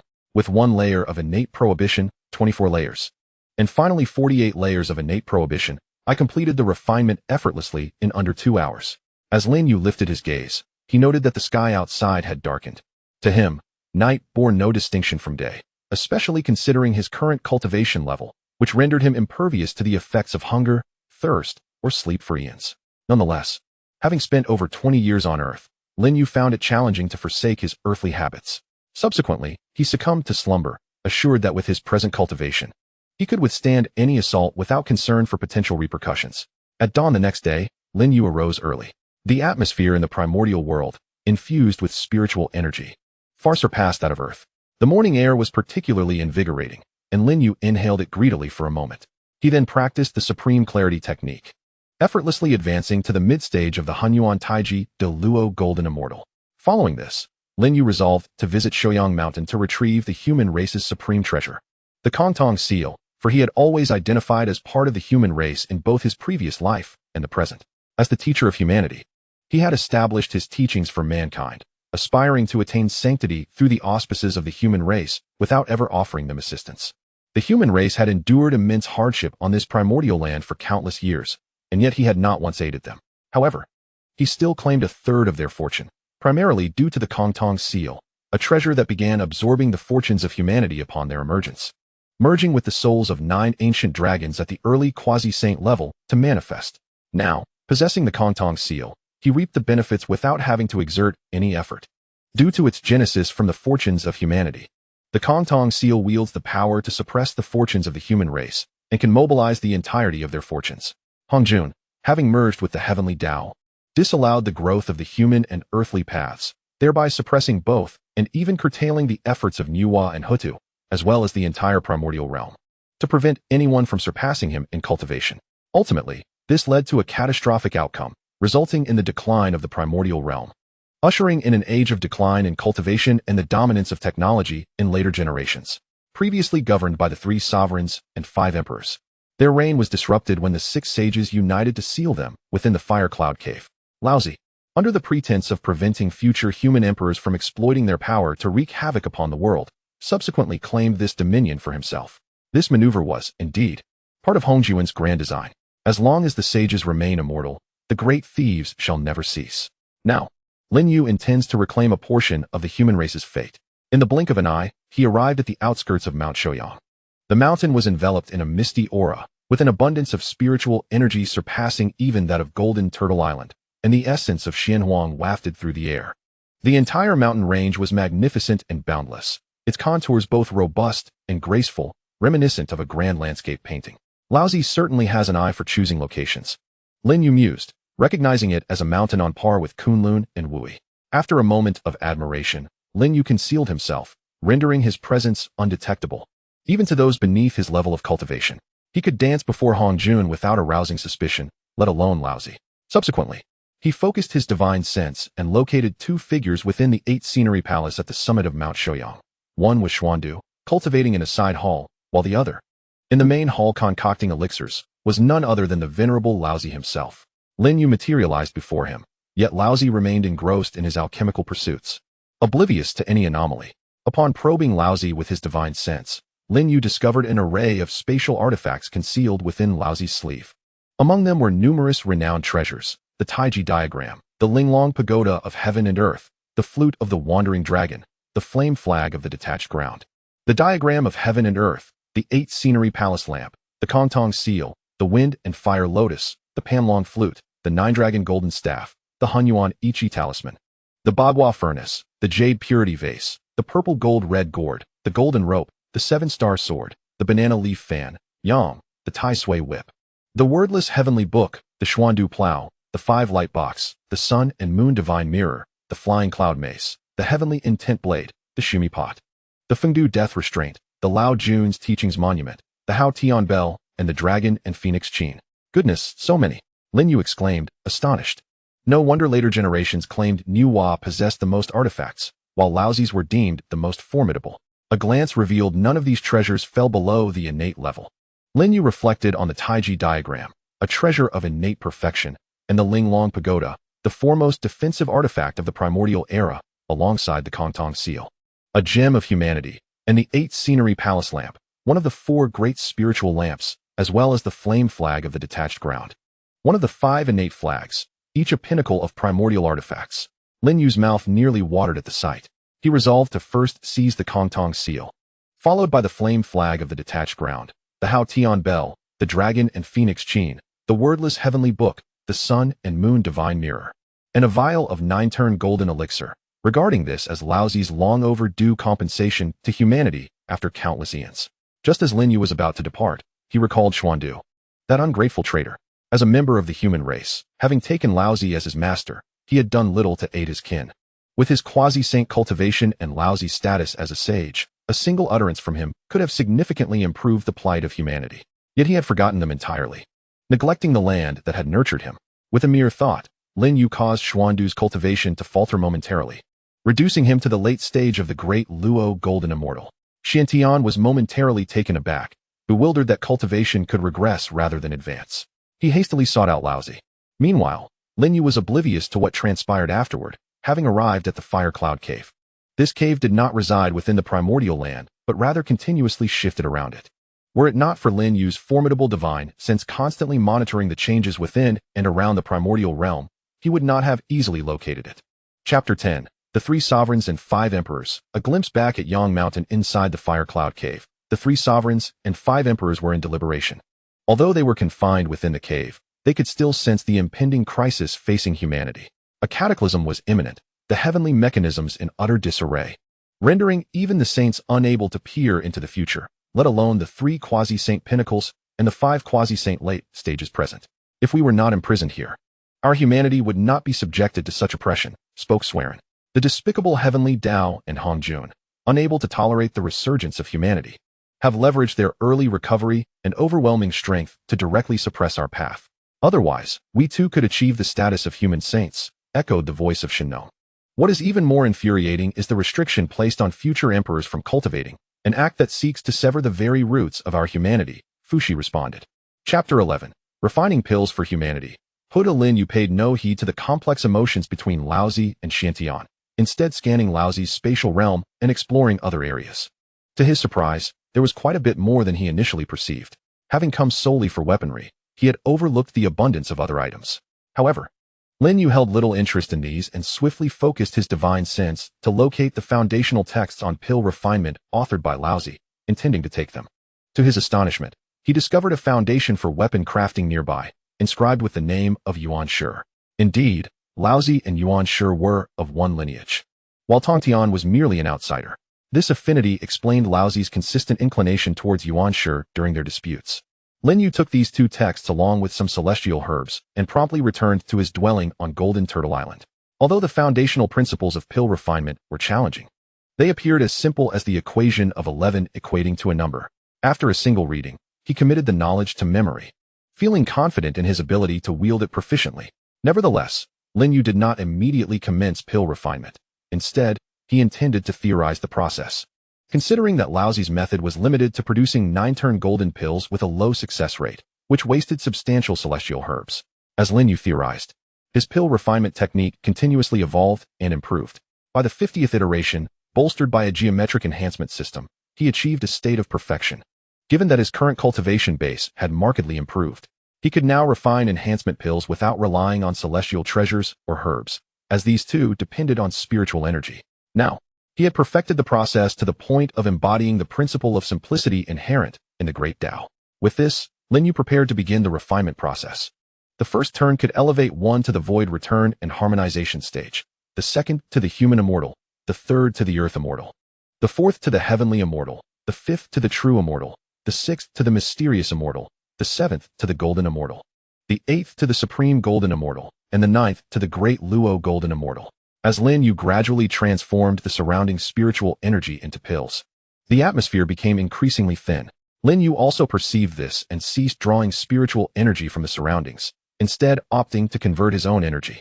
Upon the completion of his alchemical endeavors, he successfully refined a total of 1 million first-grade golden pills, 500,000 second-grade golden pills, 200,000 third-grade golden pills, 100,000 fourth-grade golden pills, 80,000 fifth-grade golden pills, 50,000 sixth-grade golden pills, 30,000 seventh-grade golden pills, 20,000 eighth-grade golden pills, and 10,000 ninth-grade golden pills. In total, he amassed 1,990,000 pills. Subsequently, he directed his consciousness to locate the divine farmer, Shennong, who was apprised of the situation in the Shang dynasty, and promptly transmitted the pills to him. These are some elixirs for enhancing cultivation. Please make the necessary arrangements. Lin Yu conveyed through thought. Thank you. Shennong clasped his hands in gratitude as he beheld the plethora of floating pills before him. At this moment, those surrounding them knelt in awe, exclaiming excitedly, the Immortal has manifested. Everyone, come quickly to pay homage to the Immortal. Given that the Shang dynasty had just been established, emerging from the turmoil of war and strife, the populace was enduring great hardship and economic desolation. The first destination was Mount Buzhou. Standing before the majestic mountain, Lin Yu could not help but marvel at the might of the Pangu, whose colossal thigh bone still stood resilient, supporting the primordial universe after the creation of the heavens. The mountain was enveloped in ethereal purple mist, its steep terrain and undulating peaks creating a breathtaking panorama. Jagged rocks and perilous cliffs adorned the mountain, evoking a sense of awe, while the crystal-clear streams and lush forests at its base imparted a serene tranquility. This peculiar landscape felt oddly fitting, as if it were destined to be so. As Lin Yu embarked upon Mount Buzhou, he prepared to traverse this legendary peak.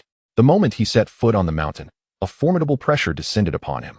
However, as a pinnacle being of the mixed element Tai Chi de Luo Golden Immortal Realm, he remained unaffected. Yet, through his vast consciousness, he discerned this oppressive force, which lingered on the mountain and intensified with each step he took upward. Pangu is indeed remarkable. He boldly withstood the great Dao and vanquished the 3,000 chaotic deities. And even in death, he transformed into the primordial land, Lin Yu mused, reaching the summit of Mount Buzhou without encountering any beings or unforeseen events. He reflected that the battle between the witches and demons had long since passed, leaving behind a quiet abode where the witch tribe had met their demise, either perishing or being ushered into reincarnation by Hutu. Thus, Mount Buzhou was a rare sanctuary of peace, while Lin Yu leisurely enjoyed the tranquility atop the mountain. Chaos erupted in the Jiejiao Palace. Dao Ancestor, I implore you to examine my disciple Xuandu once more. The regression in his cultivation is truly alarming. Laozi expressed his grievances to Hongjun. I have scrutinized Xuandu repeatedly, even going so far as to inspect his garments, yet I found no discernible issues. Nevertheless, his cultivation has undeniably plummeted to the realm of the De Luo Golden Immortal. I have already conducted multiple examinations. There is nothing amiss, Hongjun replied calmly. As his own analyses and deductions yielded no anomalies, Laozi found himself at an impasse and could only lead Xuandu back to the 8th scenic palace of Shoyang Mountain. At this moment, Hongjun closed his eyes to commune with the way of heaven, engaging in a profound calculation. After a considerable time, he opened his eyes with a solemn expression, having discerned an anomaly. Now that the cataclysm of deification had concluded, he was on the cusp of merging with the Dao, enabling him to seize the primordial source of the Heavenly Dao and transcend its realm. Yet, these anomalies were increasingly eluding his control. Meanwhile, Lin Yu discovered an elderly woman sighing atop the mountain. A sweep of his divine consciousness revealed that she was merely an avatar, a being of the sage level. It was none other than the former Hutu, now known as Lady Pingshin, or Mengpa. Chapter 12. The Way of Heaven, the Way of Earth. The Way of Man Hutu? Lin Yu inquired, realizing that her displayed cultivation was at the mid-stage of the 4th heaven of the primordial golden immortal. While Hutu's cultivation had already reached the 8th heaven of the sage level, he deemed it prudent to remain low-key. For Hutu had embodied reincarnation and completed the way of earth, akin to Hongjun. However, due to the suppression and scheming by the Heavenly Dao and Hongjun, a significant gap had emerged between the two. Oh, when did another primordial golden immortal emerge in the vastness of the cosmos? Lady Pingshin, the avatar of Hutu, now turned her gaze towards Lin Yu. At present, aside from Hongjun, there were only 6 heavenly sages, and she was the sole representative of the earthly Dao. The appearance of another traversing the path of the primordial golden immortal and achieving the mid-stage of the 4th heaven signified immense perseverance.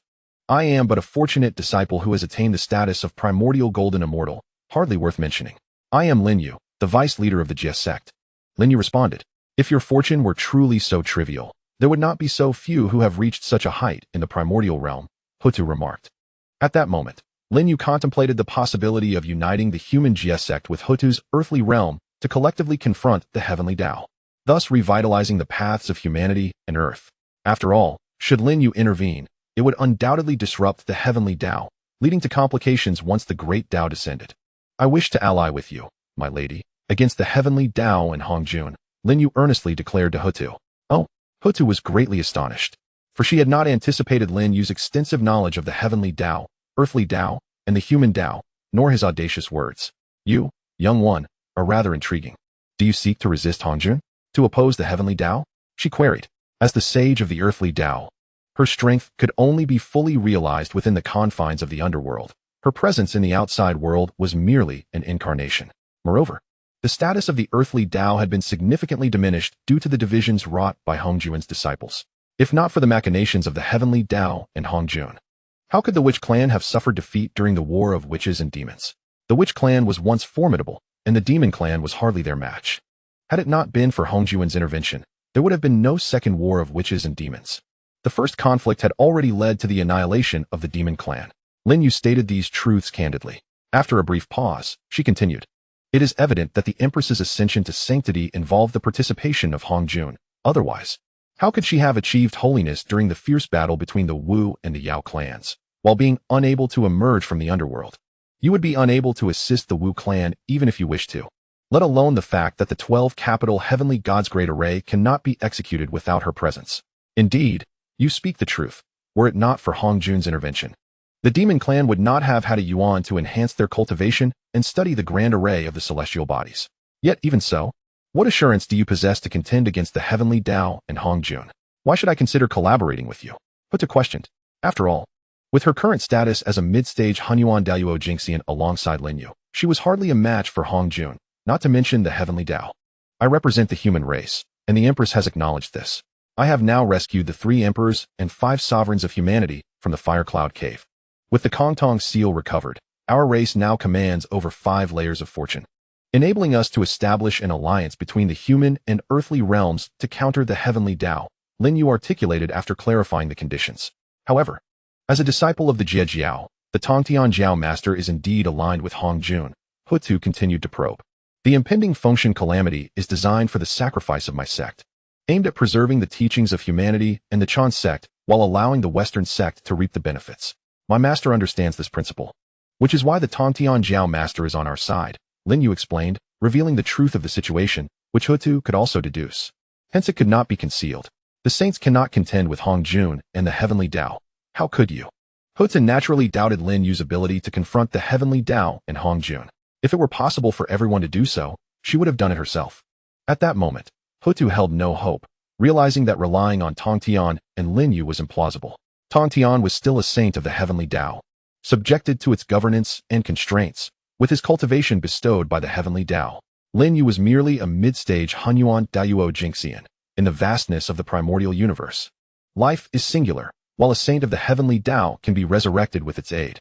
Without Hongjun's intervention, even the remaining 5 saints could easily eliminate Lin Yu. Yet the power of humanity is on the verge of awakening, and we could potentially have 8 human saints, along with the earthly realm and the Empress, which may not be insufficient to contend with the Heavenly Dao, Lin Yu asserted. He then revealed his own cultivation level. At that moment, Hutu's avatar nearby felt an overwhelming aura dissipate and was subsequently crushed.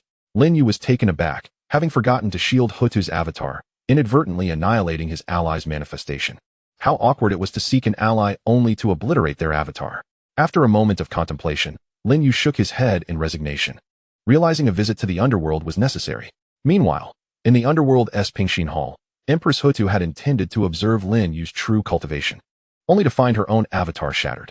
Bewildered, she inadvertently released an aura that resonated throughout the entire underworld, making the presence of a saint palpable. At this moment, whether it be the 10 Yama kings, Qin Guang Wang, Chu Zhang Wang, Song Di Wang, Wu Guan Wang, Yin Luo Wang, Biancheng Wang, Taishan Wang, Dushi Wang, Ping Min Wang, or Zhuan Luan Wang, or the Kitagarbha Bodhisattva, who vowed that if hell is not empty, he shall not attain Buddhahood, or even the great emperor of Fengdu and the ancestor of the River of Souls, all were engulfed in confusion. What has gotten into Hutu? Has she discovered that the Western teachings have stolen the fruits of the underworld? This matter must be reported swiftly to the 2 sages, thought Kitagarbha Bodhisattva. What has happened to the lady? Who has provoked her wrath? The 10 Yama kings speculated on who might have angered Lady Hutu. For had it not been for her protection, these great shamans would have long faced extinction. As for the River of Souls, it was unlikely to bear any grudge in this regard. Better to continue creating the Azura race. Why is it that Nuwa can create humanity and achieve sanctity, while my efforts to forge the Azura race seem futile? Perhaps it is due to insufficient numbers. Thus, he resumed the creation of the Azura lineage. Upon discovering this, Hutu retracted her aura. She had yet to ascertain his true cultivation level. This incarnation was barely holding up, and she was oblivious to the depths of his actual prowess. After all, the cultivation of an incarnation merely reflected the first level of a sage, still at the realm of the physical body, and otherwise indistinguishable from an ordinary person. Due to the machinations of the Heavenly Dao and Hongjun, Hutu found herself imprisoned in the underworld, where she could only exert her strength beyond that of a sage. Otherwise, she would not have resorted to using an external incarnation to traverse Mount Buzhou. Chapter 13. Alliance and Preparation for the Elevation of Humanity. At this juncture, Lin Yu had already arrived at the Hall of Tranquility in the underworld. Hutu, upon encountering Lin Yu suddenly before her, was struck by disbelief. After all, this was her domain, and the underworld's pathways lay within her control. For Lin Yu to appear before her so silently was beyond her imagination regarding his cultivation level. My apologies, I accidentally let my aura slip, forgetting that it was your incarnation and not your true self, Lin Yu expressed, his face showing contrition. It matters not. It is merely an incarnation, Hutu replied, shaking her head. May I inquire about your current realm? She continued. I am at the level of the Hunyuan Taiji de Luo Jingxian, equivalent to the Heavenly Dao realm, Lin Yu answered, aiming to provide his ally with reassurance, despite the slim likelihood of his involvement. Senior Hutu, he said respectfully with a bow, do not concern yourself with such formalities, simply address me by my name. Lin Yu waved his hand dismissively. Having only been here a few days, and still feeling like a mere child of over 200 months, being called senior makes me feel aged. Thus, we possess the means to contend against the Heavenly Dao. We can strategize step by step for the revival of the underworld and the human realm. Hutu realized the potential of Lin Yu's cultivation and prepared to join forces with him, recognizing the mutual benefits of their collaboration. Should Hongjun successfully merge with the Heavenly Dao, it could lead to an even distribution of power between us and the Heavenly Dao. However, the Heavenly Dao has already sensed Hongjun's intent to usurp its essence and has been resisting, thus preventing a complete merging. Therefore, we may proceed boldly in our endeavors. Lin Yu, after contemplating his strength, remarked, currently, Hongjun and the Heavenly Dao are embroiled in a struggle for authority. At present, the Heavenly Dao holds the upper hand, standing at the 7th tier, while Hongjun languishes at the 3rd. This disparity has led to a fragmentation of the original source. Should Hongjun successfully unify the Dao, the Heavenly Dao would ascend to its pinnacle, paralleling my own peak as a grand immortal of the primordial Tai Chi. Given my lack of strategic means despite possessing considerable cultivation, claiming parity would merely be a concession to my pride. Merely avoiding a complete rout would be commendable. Thus, I shall begin to make my arrangements. Upon hearing this, Hutu felt a sense of relief, though astonished by Lin Yu's cultivation level. She understood that such matters were not to be questioned, especially now that they were allies rather than adversaries. As the representative of the Earth Dao, akin to Hongjun, she realized that if the Earth Dao were to grow stronger, she too might tread upon that exalted path. Noticing this, Lin Yu bid farewell to Hutu, for their discussion had concluded, and there was no need for him to linger. After Lin Yu departed, Hutu exhaled deeply. It was indeed daunting to be in the presence of a peak grand immortal of the primordial Tai Chi. She then summoned the 10 kings of hell, declaring that the underworld must maintain good relations with the human race and avoid enmity. As the 10 kings were part of her Wu clan, they were considered her trusted confidants: King Qin Guang, King Chu Jiang, King Song Di, King Wu Guan, King Yin Luo, and the remaining 10 kings. At this moment, the 10 kings were filled with confusion.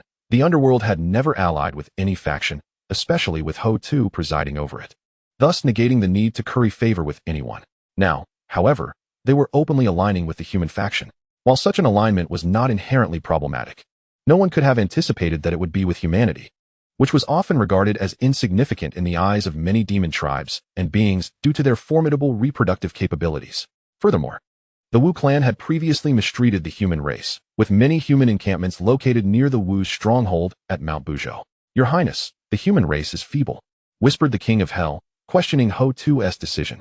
This inquiry, albeit tentative, was overshadowed by a sense of perplexity. The other 10 kings gazed expectantly at Hutu, yearning for clarification. Are my words no longer effective? Hutu's tone turned grave, and suddenly the oppressive aura of a sage enveloped the vicinity. As if the very fabric of space were on the verge of collapse, the 10 kings broke into a cold sweat, feeling as though their very beings might disintegrate at any moment. As Hutu retracted her oppressive presence, the 10 kings slumped down, as if they had narrowly escaped death. "I have formed an alliance with the strongest among the human race, whose power surpasses mine. Currently, the Earth Dao is under severe pressure from the Heavenly Dao. With this formidable ally, the human Dao, we may seize the opportunity to rise and no longer remain under the yoke of the Heavenly Dao," Hutu explained, offering a brief rationale. After all, as her remaining kin and subordinates, a lesson was all that was necessary. Understood. The 10 kings of hell responded in unison to Hutu's words. Meanwhile, in the skies above the Shang dynasty, the 3 sovereigns and 5 emperors had gathered. The matter of the Yellow Emperor conferring deities upon humanity is one I shall not partake in, along with Yuanshi and Diku. It is our intention to confront the teachings of the Chan and the Western doctrines. Yuanshi, with an awkward expression, remarked, "Indeed." Diku echoed his sentiments. After all, Cheng Tang, the progenitor of the Yinshang dynasty, is also the 15th descendant of Diku. Furthermore, the ancestor of the Zhou, Hoji, is the eldest son of Diku, and King Wen of Zhou, Jichang, is likewise the 14th descendant of Hoji, making Jichang also a 15th descendant of Diku. Thus, the Yellow Emperor is akin to the ancient forefather of both the Shang and Zhou dynasties, unwilling to witness his descendants engage in deadly rivalries.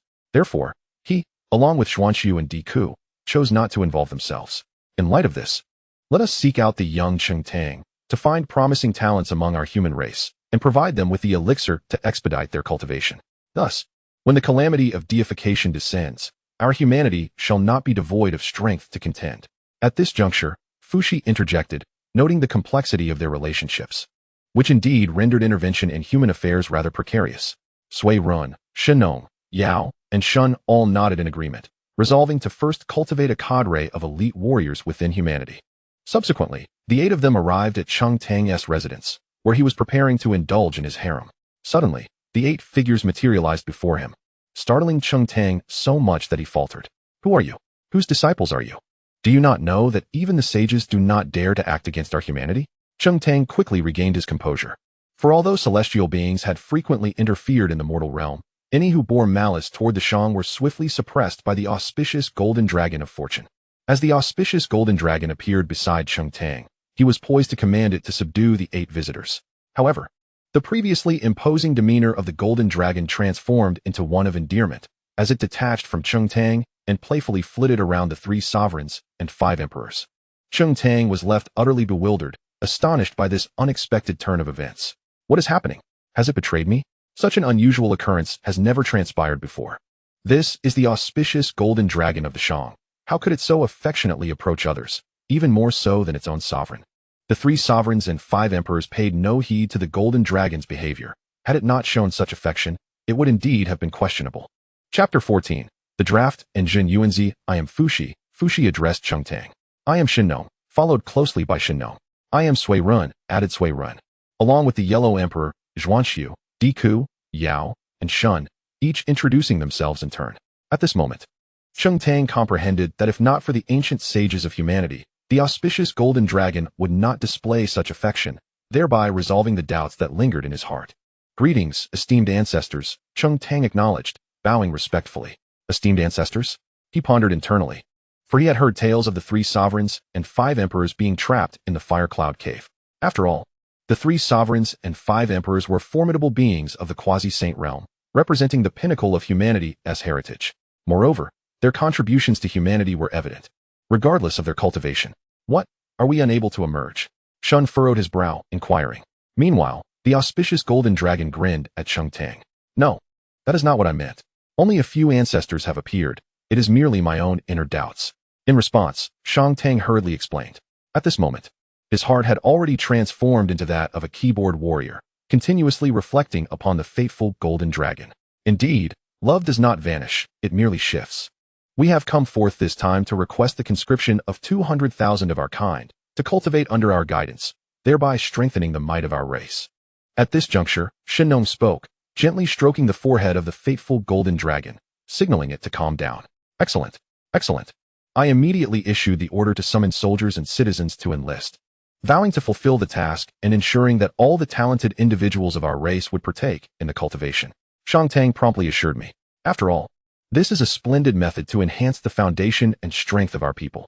As the emperor of our race, it is also profoundly beneficial for him. And the fateful golden dragon will grow stronger as well. Do not employ coercive methods. Do not force the common folk, who have recently endured the hardships of war. Their suffering has already been considerable, remarked Swerin, cautioning against allowing Tang to turn this opportunity into a misfortune. Rest assured, esteemed ancestors, there will be no forced conscription. I vow to complete the task. Tang assured. As the leader of our race, this is both his responsibility and duty. Then that as well. Furthermore, let the matters concerning us remain undisclosed to anyone. Once we gather sufficient numbers, use this divine talisman to communicate with me, Fushi declared, handing a communication talisman to Tang, the emperor. The emergence of the 3 sovereigns and 5 emperors from the Fire Cloud Cave must remain confidential for the time being. Currently, the Heavenly Dao and the likes of Hongjun have yet to realize their return. If they do, it would surely incite caution and countermeasures. What we must do now is to quietly gather strength for our race, so that when the calamity of the Fengshen arrives, it will be the moment for our emergence. In that event, with the collective force of our people and the revival of our humanity through the Kongtong Seal, we shall resist the Heavenly Dao and the saints like Hongjun. Having concluded this matter, the 3 sovereigns and 5 emperors did not linger and departed in haste. Tang, witnessing their departure, felt a sigh of relief. Even as the emperor, he felt like a mere child before these venerable ancestors. Casting a fierce glance at the fateful golden dragon, he turned away, lacking the inclination to indulge in the company of his concubines, and prepared to summon his ministers to discuss the conscription of 200,000 of our kind. On Mount Wanshou, the towering peaks stand majestically, connected to the Kunlun Range, their summits reaching the heavens. A truly exceptional celestial paradise. The ethereal energy envelopes the area, vibrant with auspicious colors. Atop the mountain lies a sanctuary known as Wuzhuang Temple. Standing at the entrance, Lin Yu could not help but marvel at the foresight of the ancient powers. Each of these abodes would undoubtedly be a spectacle in future ages.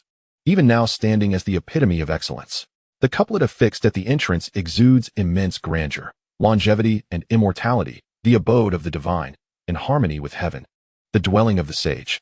This couplet is truly remarkable. No wonder in later tales, when Sun Wukong encountered it, he jestingly remarked that this Taoist was merely boasting.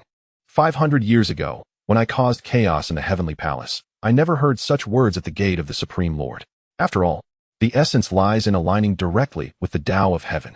This is indeed possible. However, Jin Yuanzi is unaware that the Earth Book is also paramount in the earthly realm, akin to the Kongtong Seal of humanity.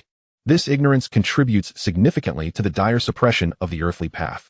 If it were Lin Yu himself, he would merely exclaim, "Wow, impressive," after savoring the picturesque scenery. Lin Yu utilized his spiritual perception to locate Jin Yuanzi, who was beside the ginseng fruit tree in the courtyard, gazing intently at it. At that moment, Jin Yuanzi was reflecting on the long-awaited maturity of this ginseng fruit, which he intended to preserve carefully. In previous instances, several celestial sages had taken a considerable number of these fruits from him under various pretexts. Thus, this occasion was particularly precious.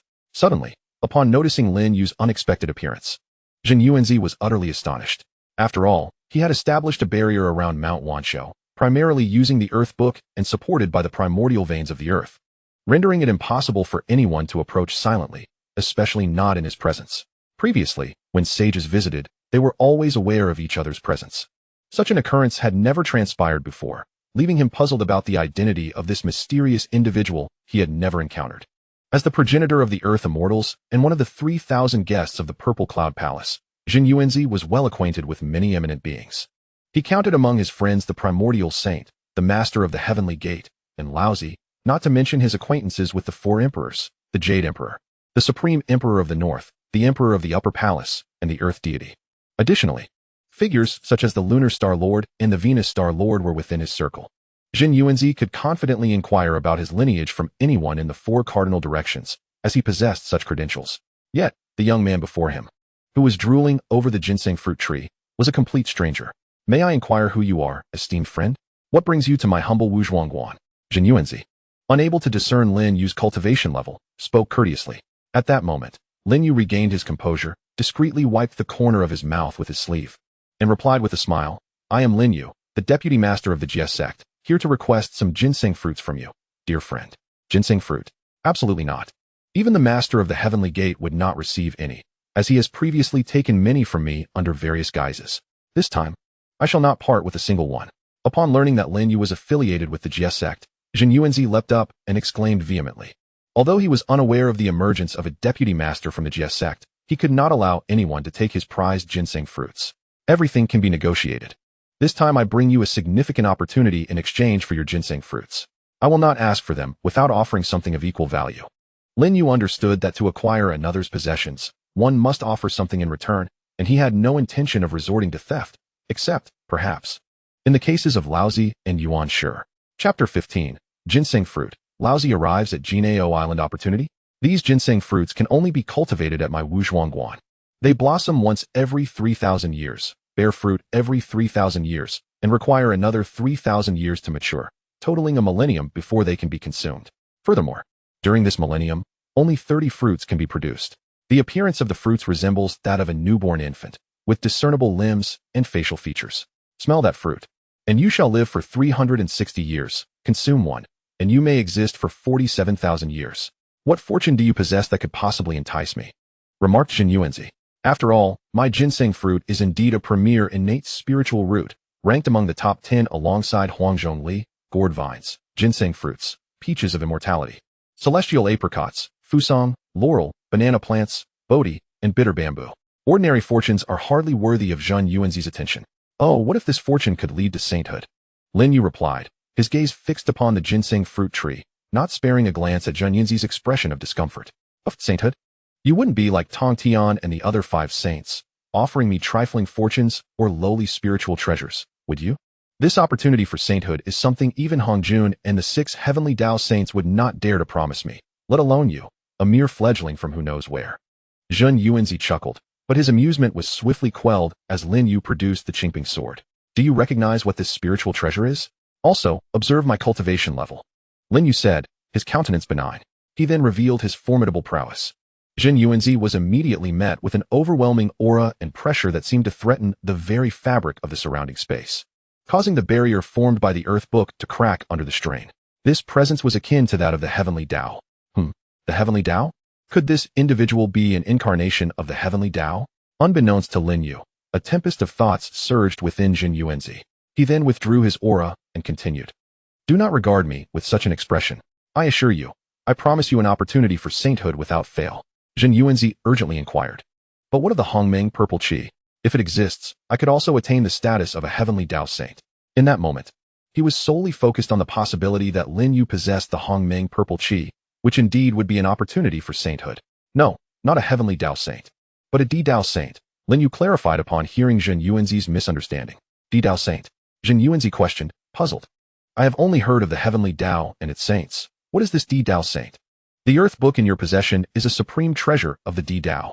You, too, have been nurtured by the ginseng fruit tree, the earth book, and the essence of the wood element. You are aware that the earth book you hold is extraordinary, surpassing the finest innate spiritual treasures, yet not quite a congenital supreme treasure. Moreover, without the earth book, how could you manipulate the veins of the primordial world? How could you bind the earth's veins, thereby instilling such apprehension in the Heavenly Dao and the 6 Heavenly Dao saints? Lin Yu elucidated, as this matter pertained to the Dao and warranted clear explanation to Zhen Yuanzi. Furthermore, should the resurgence of humanity occur, it would undoubtedly be the weakest among the Heavenly Dao, Dao, and human Dao. Only by empowering the Dao could humanity unite with it to confront the Heavenly Dao and gradually grow stronger. Ah, now I understand. No wonder the earth book is so unique. However, I have never heard of the Dao before. Zhen Yuanzi, now a curious child, eagerly posed one question after another. The Great Dao was originally established to be governed collaboratively by the Heavenly Way, the Earthly Way, and the Human Way. Unexpectedly, the Heavenly Way, having revived, harbored ulterior motives, allowing Hongjun to merge with the Dao to enhance himself while suppressing the earthly and human ways. The Earthly Way has now awakened, and the Lady of the Earth serves as its representative, akin to Hongjun. Should you suppress the Earthly Way's fortune with the Earthly Book, you could fill the void within the Earthly Way and strengthen it, potentially leading to the emergence of 9 saintly beings of the Earthly Way. You are destined to attain a saint's fruit position, Lin Yu remarked, for having reached the pinnacle of the Hunyuan Taiji de Luo Golden Immortal. A mere sweep of his divine consciousness and subsequent deduction would reveal the Heavenly Way's schemes. Originally, the Heavenly Way also comprised 9 revered saints. Yet since Hongjun merged with the Dao, he does not count among them. The remaining 3 saintly positions belong to the 3 sovereigns of humanity, each occupying one. However, due to the debts incurred with the demon race and the 3 teachings, the 3 sovereigns were deprived of a portion of their fortune, preventing them from achieving true sainthood, thus possessing only the title of saint without the corresponding realm. This ultimately thwarted the Heavenly Way's intentions. Had the 3 sovereigns become saints of the Heavenly Way, the human way would have never revived. Therefore, Laozi was compelled to reclaim the Kongtong seal, a supreme treasure of the human way. In order to avert the resurgence of humanity, are you not the embodiment of the Heavenly Way? Zhen Yuanzi exclaimed, for he had previously believed Lin Yu to be such. Have I ever claimed to be the embodiment of the Heavenly Way? This is merely your inner speculation. I am simply one of higher cultivation. Comparable to the realm of the Heavenly Way, Lin Yu replied, gesturing with his thumb and forefinger to indicate a small measure. Zhen Yuanzi, startled from his lethargy, thought, could it be that I am the fool here? Indeed. What must I do? He hurriedly inquired, now fully convinced of Lin Yu's words. As this matter pertained to his own path to sainthood, which he took with utmost seriousness. When the calamity of the Fengshen arrives, simply suppress the Earthly Way's fortune with the Earthly Book. The rest requires you to consult with the Lady of the Earth, now known as the Tranquil Heart Empress. In the underworld, Lin Yu replied nonchalantly. Subsequently, Zhen Yuanzi departed hastily, leaving behind a remark, Senior, take as many ginseng fruits as you desire, if that is insufficient. I have dozens more beneath my bed. Alas, this time I shall deplete Zhen Yuanzi's entire fortune, Lin Yu mused. Surprised by Zhen Yuanzi's generosity, Lin Yu did not hesitate to take 30 ginseng fruits from the tree, then proceeded to his residence to retrieve the 58 remaining fruits from beneath the bed. Before his departure, Lin Yu also collected all the branches from the ginseng fruit tree, leaving only a lone pillar-like tree swaying in the wind. After all, these branches, being top-tier innate spiritual roots, were considered postnatal spiritual treasures, with thousands of them potentially enriching the human race's foundation. Thus, it was not in vain. At this moment, Laozi was leading Xian due to Golden Ao Island. Upon Lin Yu's return to Golden Ao Island, he discovered Laozi embroiled in a heated argument with the master of Tongtian within the Bio Palace. The calamity of Fengshen is unjustly directed at you. It must be that you, Tongtian, have secretly sabotaged my disciple's cultivation, Laozi exclaimed, his face flushed with anger as he pointed at the master of Tongtian. Brother, you are entirely wronging me. How could I possibly act against my disciple? I, Tongtian, would never stoop to such villainy, retorted the master of Tongtian. Upon witnessing Laozi's arrival at Golden Horn Island, Tongtian, feeling wronged, could not hold back his anger and retorted, who else could it be but you?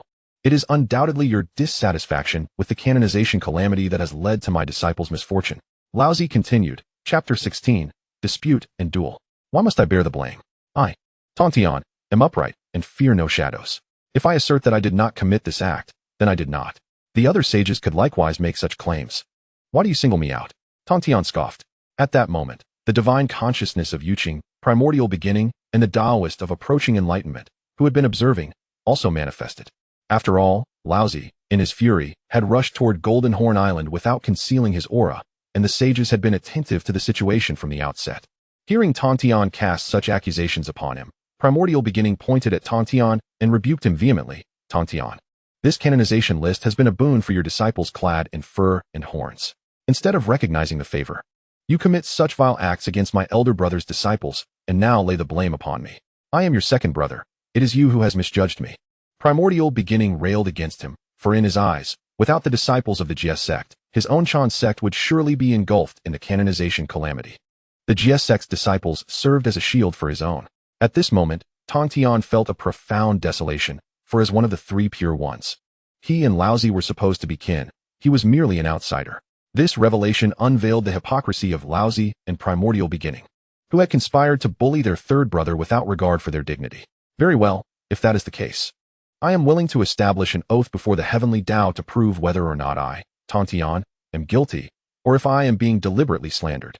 Tongtian, in his helplessness, conceived this course of action.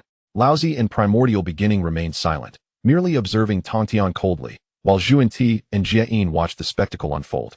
Tongtian, witnessing this scene, felt a deep dejection, having been driven to such a desperate position.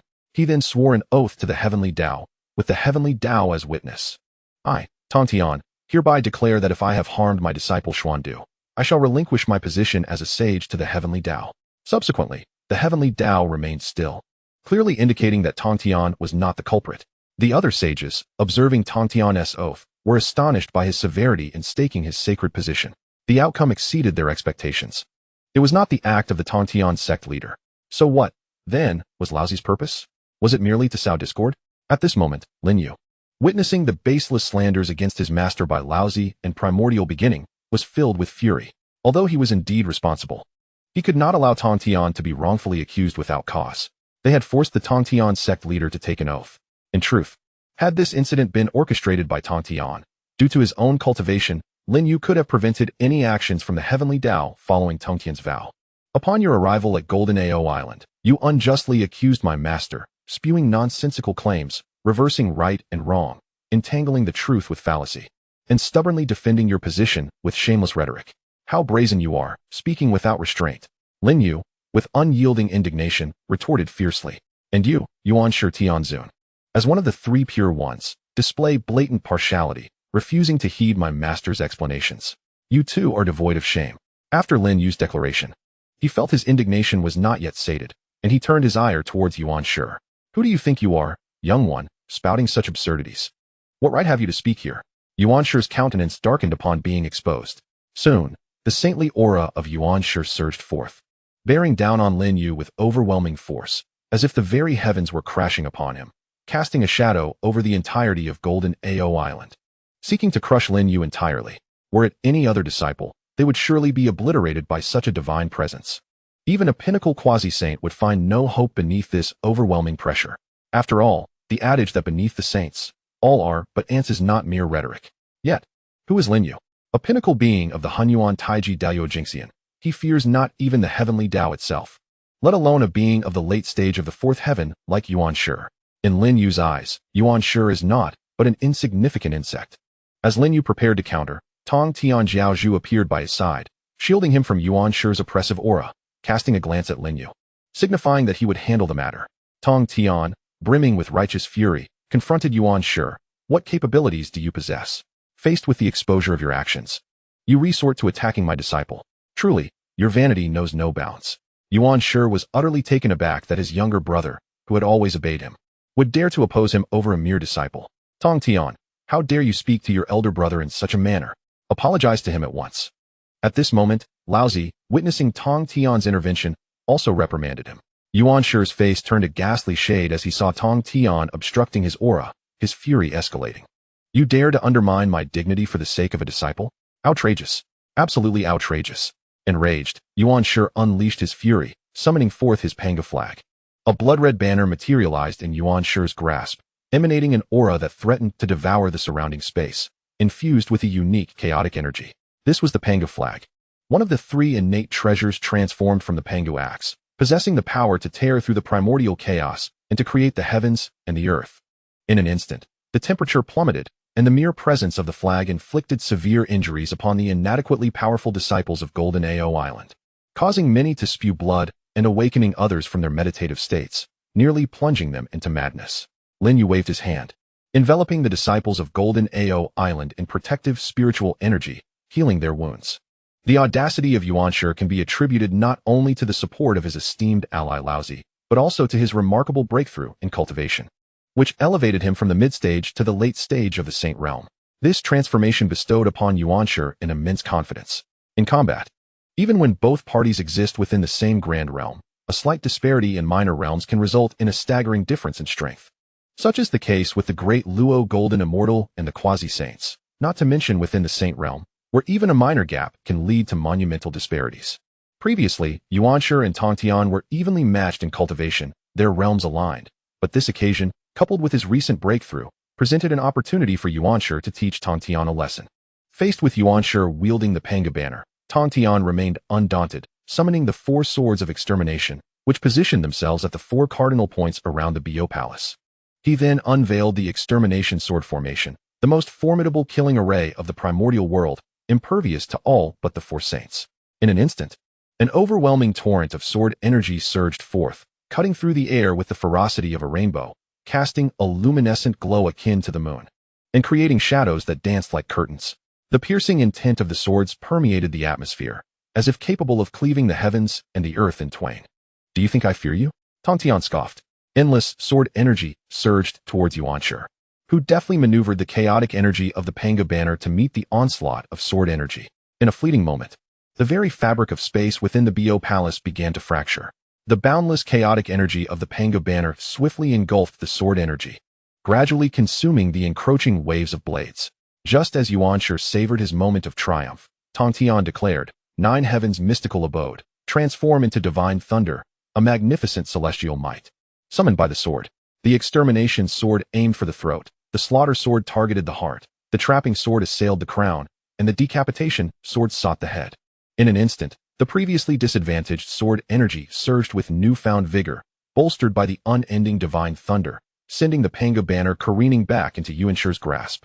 With the Panga banner no longer obstructing the assault, an overwhelming barrage of sword energy and divine thunder struck Yuanshi with lightning speed. In the blink of an eye, his Taoist robe was in tatters. Recognizing the dire situation, Yuanshi hastily summoned his defensive treasure. With a wave of his hand, the celestial clouds of celebration materialized above him, aiding in the defense against the sword energy and the divine thunder summoned by the 4 extermination swords. However, even this measure could only afford him a brief reprieve before he was forced to retreat.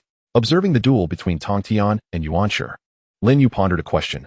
Must one always wave their hand to summon spiritual treasures and manifest divine abilities? What if one lacked the use of their hands?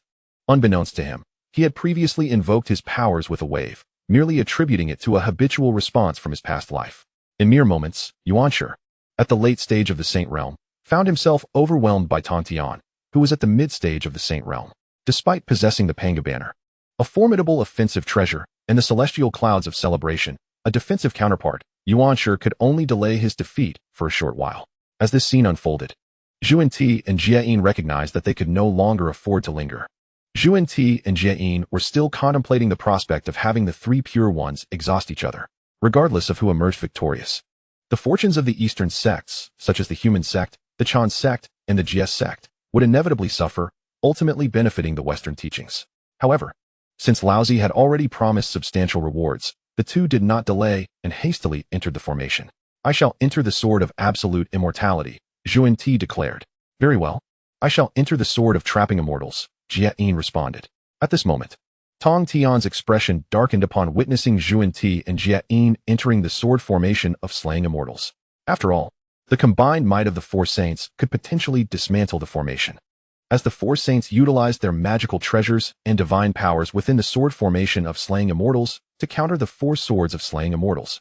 They gradually began to unravel the array.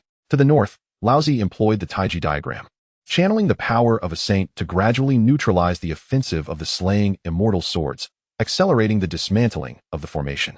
Among the four, Laozi's cultivation was the highest, making it relatively easier for him to break through. To the west, the primordial supreme being summoned the myriad auspicious clouds to shield against the onslaught of the slaying immortal sword, occasionally striking back with the innate treasure, the Panga banner. With the support of Zhunti and Jieyin, the primordial supreme being found himself considerably relieved, capable of seizing opportunities to counterattack rather than merely defending as he had at the outset. In the south, Zhunti could only defend against the attacks of the sword of trapping immortals, with the seven treasures mysterious tree in his possession nearly smoking from the strain.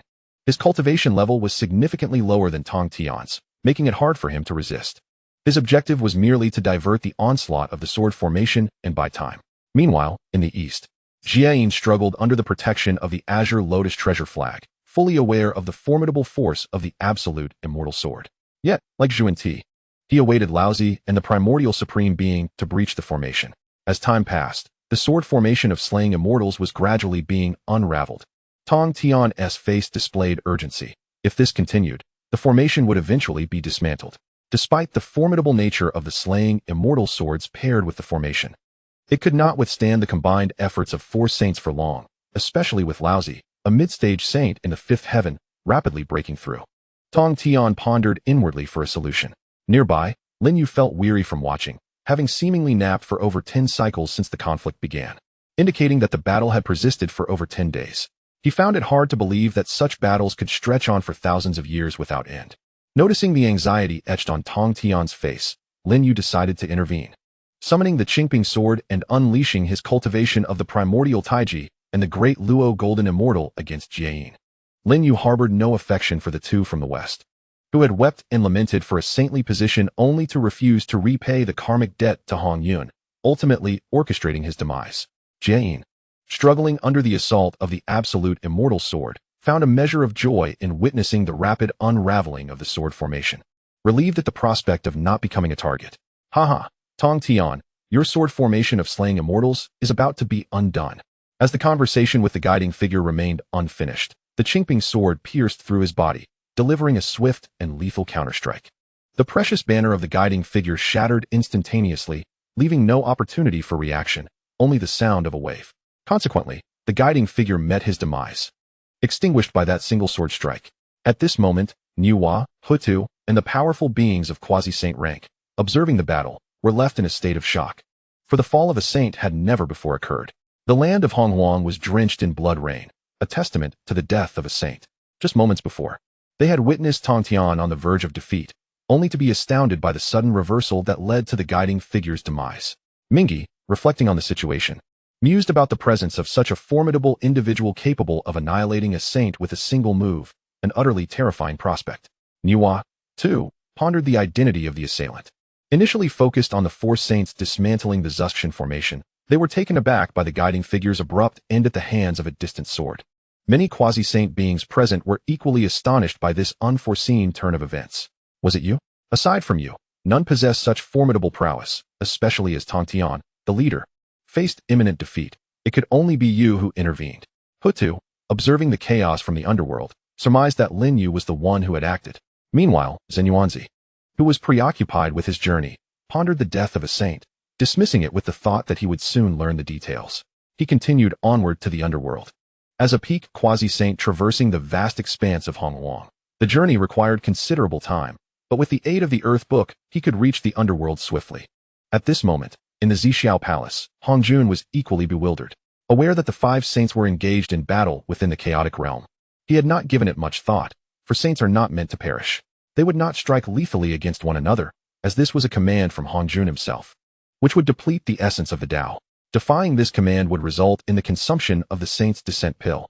The news of the guiding figure's death reached him through the heavenly imprint, prompting him to act, intending to resurrect the guiding figure before anything else. Thus, he communicated with the Heavenly Dao to restore the guiding figure to life. Meanwhile, in the chaotic world, Tongtian, witnessing the Qingping sword slay the guiding figure, realized it was his own disciples' doing and rejoiced. With one less saint, his Zhuxian sword array would remain unbroken, allowing him to focus solely on offense without the need for defense. Consequently, he intensified the assault of the Zhuxian sword array against the bewildered Laozi, Yuanshi, and Zhunti. Laozi, Yuanshi, and Zhunti were equally perplexed. They were on the verge of breaching the Zhuxian sword array when they were blindsided by the guiding figure's unexpected demise at the hands of the distant Qingping sword. What has transpired? Yuanshi Tianzuan questioned, conveying his confusion to Laozi and Zhunti. This Qingping sword is the sword of Tongtian's enlightenment. It can only be that Tongtian has launched a stealthy assault on our Western saints. Zhunti exclaimed in anger. No, Tongtian is occupied with controlling the Zhuxian sword array. It is improbable that he could simultaneously wield the Qingping sword with such formidable force. Even without direct control, Tongtian's strength alone would not suffice to slay the guiding figure instantaneously, Laozi interjected, his mind racing with confusion. Even with Laozi's current cultivation, he could not vanquish the Taoist of guidance, a sage of the mid-stage of the three heavens, with a single strike, let alone contend against Tongtian, who was manipulating the extermination of Immortal's sword array. Regardless of the intentions of the three, Tongtian unleashed a frenzied assault upon them. In an instant, Laozi, Yuanshi Tianzuan, and Zhunti were left battered and bruised. Realizing they were still ensnared within the extermination of Immortal's sword array, the three hastily summoned their spiritual treasures to resist the onslaught of endless sword energy. However, their thoughts had shifted away from breaking the array, as the absence of the Taoist of guidance rendered their efforts futile. Chapter 19. The Fall of the Three Sages. Hongjun questions Lin Yu paid no heed to their thoughts. After obliterating the Taoist of guidance, he continued to command the Qingping sword towards Zhunti. Despite Zhunti's precautions, it proved to be in vain as he helplessly witnessed the Qingping sword pierce through his being. Under Lin Yu's formidable power, he fell swiftly, and in the blink of an eye, he turned his attention to Yuanshi and Laozi, who met the same fate in rapid succession. Master, no worries. With just a slight exertion, I have reached the limits of this primordial land, Lin Yu proclaimed, stepping forward to stand before Tongtian, casually placing his hands in his pockets. Haha, truly my excellent disciple. But what of your power? Tongtian laughed heartily, then stored away the four swords of extermination and the array map. After all, with Laozi, Yuanshi Tianzuan, Zhunti, and the Taoist of guidance now deceased, their resurrection would occur within the primordial realm, allowing the master and disciple a moment of respite for conversation. Tongtian was perplexed by Lin Yu's overwhelming strength. Just a few days prior, Lin Yu had astounded him by demonstrating the mid-stage of the fourth heaven of Hunyuan Daoyuo Jingxian. Now, he was capable of effortlessly dispatching the four sages, including Laozi, who was at the mid-stage of the fifth heaven. It was merely a small fortune. I have broken through several realms. I can only say that within this primordial land, nothing poses a threat to my disciple any longer, Lin Yu chuckled, pondering how to explain his sudden prowess. Am I merely a transmigrant bound to a geometric amplification system, causing my cultivation to soar? Perhaps it is simply chance? Haha, splendid. Splendid indeed. Tongtian rejoiced. Yet internally, he was in turmoil, wondering if such a significant opportunity could truly be deemed minor. If this was merely a small chance, then why had he never encountered anything similar? Though Tongtian harbored doubts, he recognized that his disciple was not entirely truthful. Everyone possessed their own secrets and fortunes. One could not divulge their hidden opportunities to just anyone. Moreover, being a master, Tongtian felt only joy at his disciple's newfound strength, devoid of jealousy. Unlike Yuanshi, who seemed to harbor some underlying resentment, Tongtian genuinely wished for his disciples to grow stronger, even if they surpassed him. Unsurprisingly, Hongjun will soon arrive to assess the situation. After all, with Laozi, Yuanshi, Zhunti, and the Taoist of guidance all dead, it is certain he will come, Lin Yu asserted. All beings of the primordial earth were engulfed in shock. What could possibly be the cause of such calamity? For saints had fallen in succession, and the blood rain from the heavens showed no signs of abating, accompanied by ominous rumbles from the sky, as if it were weeping. Those formidable beings at the pinnacle of quasi-saint cultivation witnessed the demise of three saints following the death of the fourth through their divine consciousness, leaving them astounded. Who wields such a formidable sword technique that can slay four saints with a single strike? Gasped one of the quasi-saint experts. It was unimaginable, since the ascension of Laozi, Yuanshi Tianzun, Tongtian Jiaozhu, Nu Wanyang Yang, and others, there had been no reports of any saints perishing. Yet now, for had fallen at once, enough for a game of mahjong, quipped another quasi-saint, highlighting their perspective that the myriad beings of the primordial earth were akin to mere ants. And in the eyes of the heavenly saints, they too were insignificant. The recent demise of the heavenly saints proved that even they were not invincible. Moreover, With the impending calamity and the chaos of heavenly secrets, the saints could not predict their own downfall. How audacious of you! Have you not provoked Hongjun and the Heavenly Dao? Questioned Hutu, puzzled, for the plan had only just begun, and humanity had yet to awaken. Nonetheless, she considered Lin Yu's cultivation and shook her head, lamenting that with his prowess, he need not fear the Heavenly Dao or Hongjun. At this moment, in the Zhijiao Palace, upon his revival, Jieyin was met with the somber gaze of Hongjun Daozu. What is the meaning of this? How could you have suddenly perished? He inquired, noting the absence of Laozi, Yuanshi, and Zhunti. Hongjun, maintaining a calm demeanor, was also aware of their deaths and began to connect the events with the resurrection of the Heavenly Dao. Jieyin, bewildered by Hongjun's tranquil yet intense presence, was at a loss. He had been engaged in breaking the formation of the Immortal Execution Sword Array and had no idea why he had fallen. Yet, he sensed the wrath of Hongjun looming around him, despite the Daozu's outward composure. Daozu, I am as perplexed as you are. I was battling alongside my senior brother Laozi, Yuanshi Tianzun, and Daoist Zhunti against Tongtian. We were successfully dismantling the Immortal Execution Sword Array. And I cannot fathom why I perished, Jieyin responded tremulously. Humph, you do not even know how you met your end. And yet you claim to be a heavenly saint, Hongjun retorted coldly. At that moment, Laozi, Yuanshi Tianzun, and Zhunti also revived within the Zhijiao Palace. What has transpired? Why am I in the Zhijiao Palace? Jieyin has just fallen. How could I also be dead? Zhunti exclaimed, his confusion palpable. The manner of their deaths, shrouded in secrecy, suggested a formidable adversary far surpassing their strength, a fate more terrifying than a straightforward assassination. As Laozi and Yuanshi were about to speak, they noticed Hongjun Daozu observing them intently. They respectfully greeted. Disciples pay their respects to Daozu. Yuanshi and Zhunti followed suit in bowing deeply. Laozi, you shall elucidate the circumstances that led to the consecutive demise of you heavenly saints, Hongjun commanded, uncertain whether this would deplete the essence of the Dao. Hongjun cast a cold gaze at Laozi, questioning him, eager to discern the response of his esteemed disciple. Daozu, I discern that the instrument employed to slay us is the Qingping sword, a treasure of enlightenment belonging to Tongtian. However, at that moment, Tongtian was preoccupied with the slaying Immortal Sword Array, rendering it impossible for him to manipulate the Qingping sword, let alone eliminate the four of us, the saints of the Dao, with a single strike. Laozi expressed his knowledge and conjectures candidly. Can you discern who made the move? Were there any individuals in the vicinity? Hongjun inquired. Reporting to Daozu, I did not witness who struck, nor was there anyone around. No formidable beings. Laozi replied truthfully. Not so, Daozu. There was but a single disciple of the Jie sect present, yet his cultivation is merely at the Earth Immortal realm. It cannot be him, Yuanshi interjected.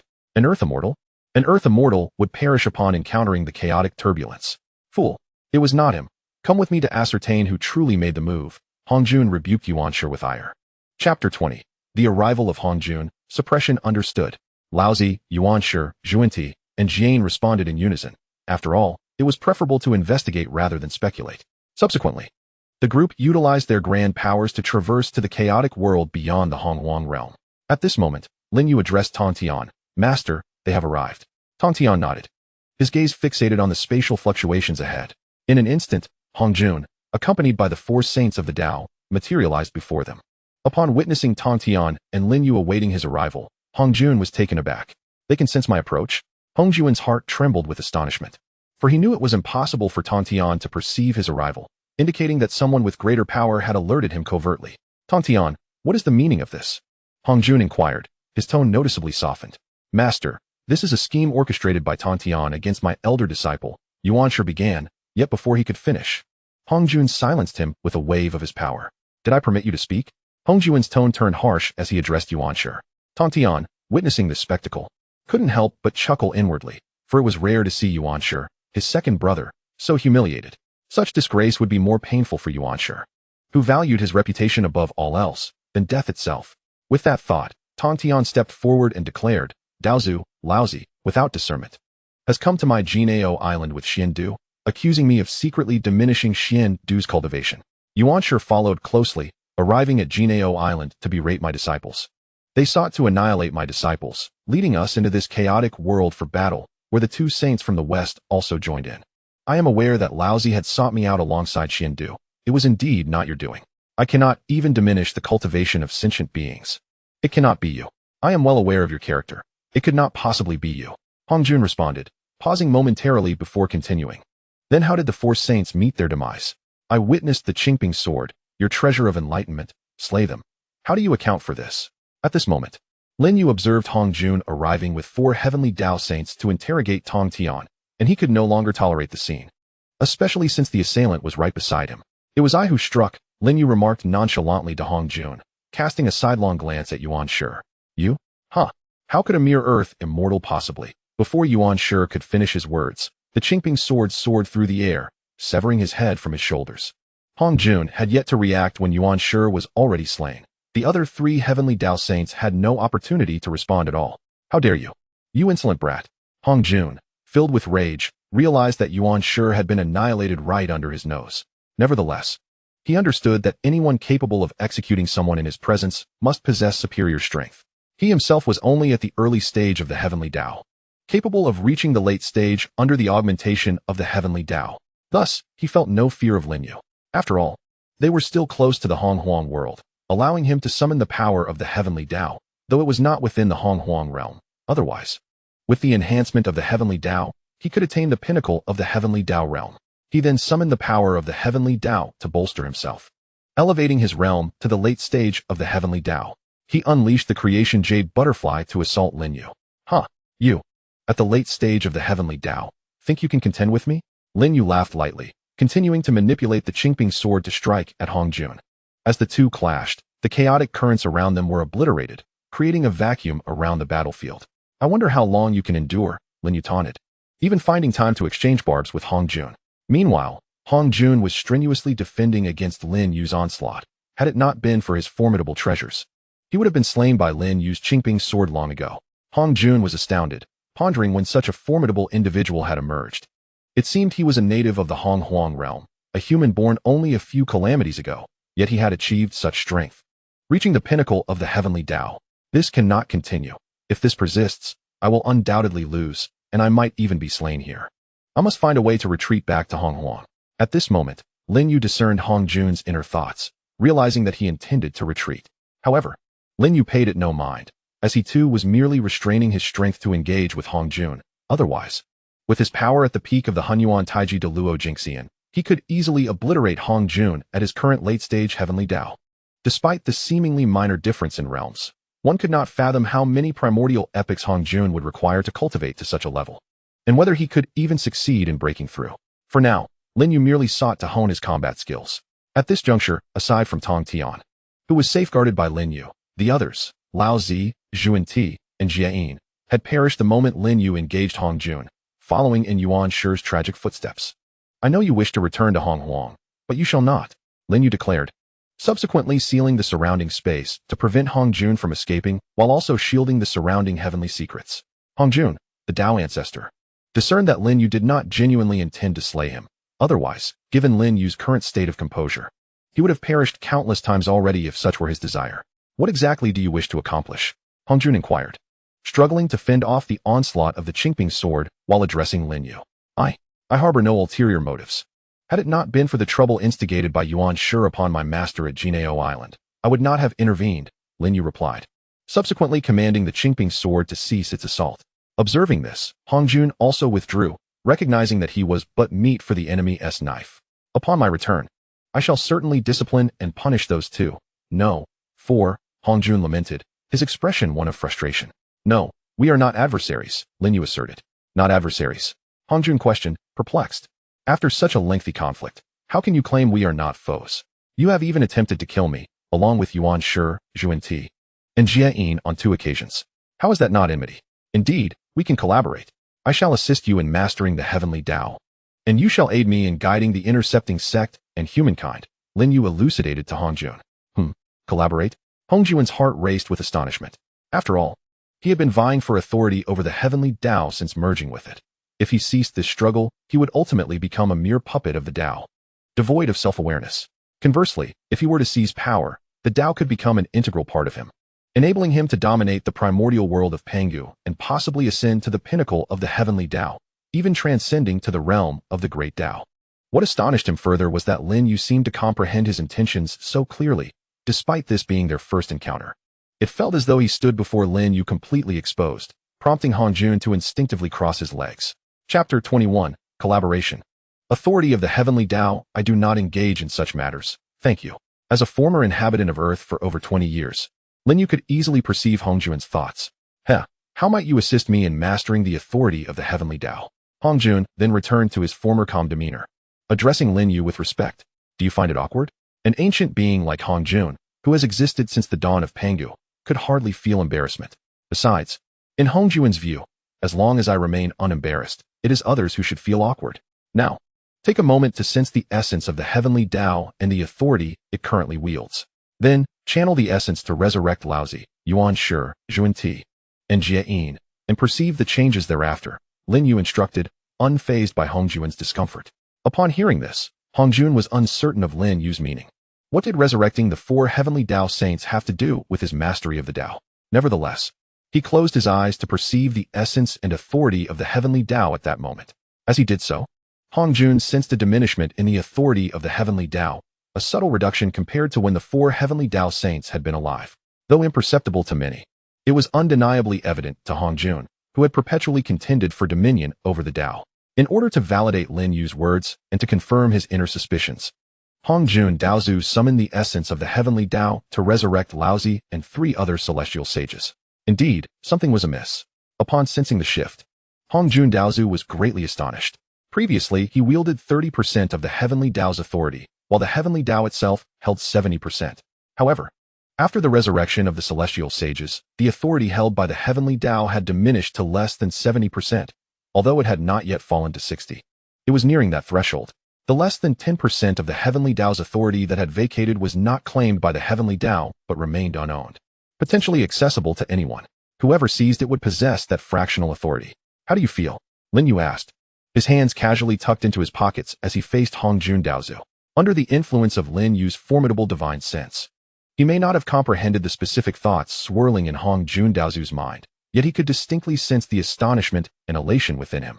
The act of resurrecting the celestial sages through the essence of the Heavenly Dao indeed resulted in a reduction of the authority held by the Heavenly Dao, albeit slightly. Regaining his composure, Hongjun Daozu respectfully addressed Lin Yu, acknowledging, indeed, as the essence of the Heavenly Dao is expended, the authority it wields will diminish. Although the Heavenly Dao may eventually reclaim this lost authority, your embodiment of the Dao will also grant you a portion of that authority. During this interim, you may refine the authority that the Heavenly Dao has lost, ensuring that, even when it is restored, it cannot forcibly reclaim what belongs to you. Lin Yu, with his extensive knowledge stemming from his past life, having encountered countless tales of the primordial world, was acutely aware of Hongjun's ulterior motives. Moreover, Hongjun's previous reaction unequivocally confirmed this understanding. After all, as a being contemporaneous with the mighty Pangu, despite having barely survived the primordial upheaval, Hongjun's scheming nature remained undiminished. Otherwise, how could he maintain such a serene disposition while striving to complete the Heavenly Dao of the primordial realm? Yet, it was merely a manifestation of Hongjun Daozu's inner calculations. Indeed, I can refine this authority. However, may I inquire what you require of me in this collaboration? Hongjun, now cognizant of Lin Yu's formidable strength and extensive knowledge, sought clarity. You need only to restrain the Heavenly Dao. The specifics shall become apparent in due course. However, regarding the calamity, it is the Chan teaching that will predominantly bear the burden of the divine calamity, while the remainder can proceed according to your plans. Lin Yu replied slowly. This was part of their prearranged strategy, albeit slightly altered due to Laozi and Yuanshi's unwarranted interference. Nevertheless, the overarching goal had been achieved. Very well, I shall ensure its execution. My lord, might I inquire if there is a need to attend to matters concerning the human race? Hongjun asked cautiously. That will not be necessary. I have my own plans, Lin Yu responded. You should promptly return to refine the lost authority of the Heavenly Dao. Otherwise, once it recovers, it will be impossible to refine it, Lin Yu added as a final note. Indeed, I shall return at once. Hongjun addressed Lin Yu with a respectful gesture. But upon attempting to return to the primordial world, he discovered that the surrounding space remained constricted by Lin Yu's powers. After a moment of waiting, Lin Yu realized that his spatial confinement was still in effect, as Hongjun had yet to depart. Subsequently, Lin Yu exerted his consciousness to restore the surrounding space and waved his hand, transporting the Dao ancestor Hongjun back to the Jiejiao palace. Master, the matter has been resolved. Let us return, Lin Yu remarked, turning to the Tongtian teacher beside him. At that moment, the Tongtian teacher was still astonished by Lin Yu's prowess and their earlier exchange, failing to hear Lin Yu's words directed at him. He had not anticipated that Hongjun's merging with the Dao concealed such a grand scheme. Initially, he believed Hongjun's fusion was an act to complement the Heavenly Dao. But to his shock, it turned out to be a plot against it. Observing the Tongtian teacher's dazed expression, Lin Yu couldn't help but chuckle softly. He had not expected that a truth known to all in later generations would so profoundly impact the Tongtian teacher. It was only natural for one who had held his master in high esteem to feel disheartened upon realizing that such behavior was merely a facade for ulterior motives. Furthermore, the scheme involved the world of the Pangu great god, naturally making Pangu his divine ancestor as one of the three pure ones. Lin Yu approached and gently shook the Tongtian teacher's shoulder, saying, "Master, they have departed. Let us contemplate other matters upon our return." They have all left? The Tongtian teacher, roused from his reverie, looked up to see Lin Yu before him, and he understood that indeed, only Lin Yu remained by his side. "Very well. Let us return," he replied. Soon after, Lin Yu transported both himself and the Tongtian teacher back to the Golden Ao Island's Bio Palace. What remained was the shattered space spanning billions of miles, now transformed into a unique landscape within the chaotic world. Meanwhile, within the Jiejiao Palace, Yuanshi was in disarray. His face ashen, for the terrifying aura of the recently deceased had left him with an overwhelming sense of dread. Even as one of the three pure ones, having endured several epochs, he felt like an ant beneath that dreadful presence. Before Yuanshi could fully recover, he witnessed Laozi and the two saints of the West simultaneously resurrecting. With a pale countenance, Yuanshi spoke, "Elder brother, fellow Taoists, you have also arrived. But how dare that insignificant disciple of the Jie sect act against us in the presence of Dao ancestor Hongjun?" Tongtian and Jieyin exchanged glances with Yuanshi, their eyes seemingly conveying a message of folly. Chapter 22. The matter concluded. Jin Yuanzi arrives at the underworld. Laozi felt quite exasperated with his second brother. Nonetheless, he remarked, "With a single move, he could annihilate us before our master. How can you refer to him as merely a disciple of the Jie sect? With such formidable strength, he stands on equal footing with Dao ancestor Hongjun. And yet you still find yourself gasping in disbelief?" Laozi's tone was decidedly harsh, taken aback by Yuanshi's lack of insight. How could he not perceive this? Had it not been for Yuanshi's intervention against Lin Yu and Tongtian on Jiejiao Island, how could events have escalated to this extent? Having perished twice, not only had he lost face, but his cultivation had also plummeted to the early stages of the fifth heaven of the Taoist saint. Teetering on the brink of regressing to the fourth heaven, Yuanshi himself had regressed to the early fourth heaven, having just recently broken through to the late stages. And with his two deaths, he had effectively diminished by two minor realms. Zhunti and Jieyin fared even worse. Initially, they had intervened to assist in breaking the sword array of the celestial extermination, expecting to merely be contributors. To their dismay, they became entangled in the conflict. Suffering death twice, their cultivation, already the lowest among the group, had only just ascended to the mid-third heaven, still inferior to Nu Hua. After their resurrections, they found their powers reduced to the peak of the second heaven of the saint. Zhunti and Jieyin were heartbroken. They had gained nothing, lost face, and suffered a decline in their cultivation.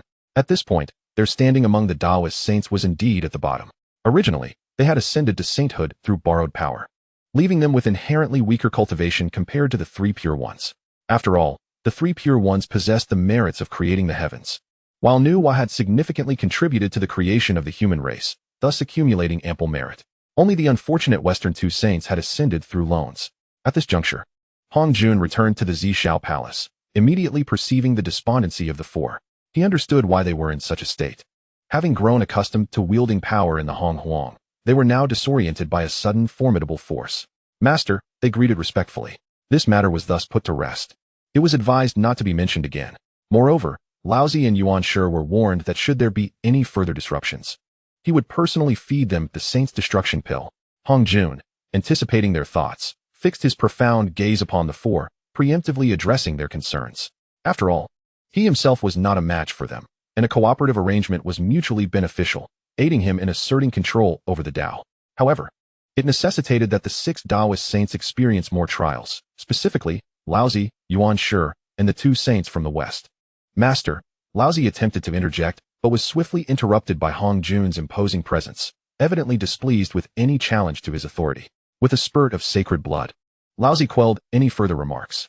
"Let us return and prepare for the matter of the canonization," Hongjun declared, signaling the end of the discussion. Sensing that there was nothing more to address, he began to usher them away.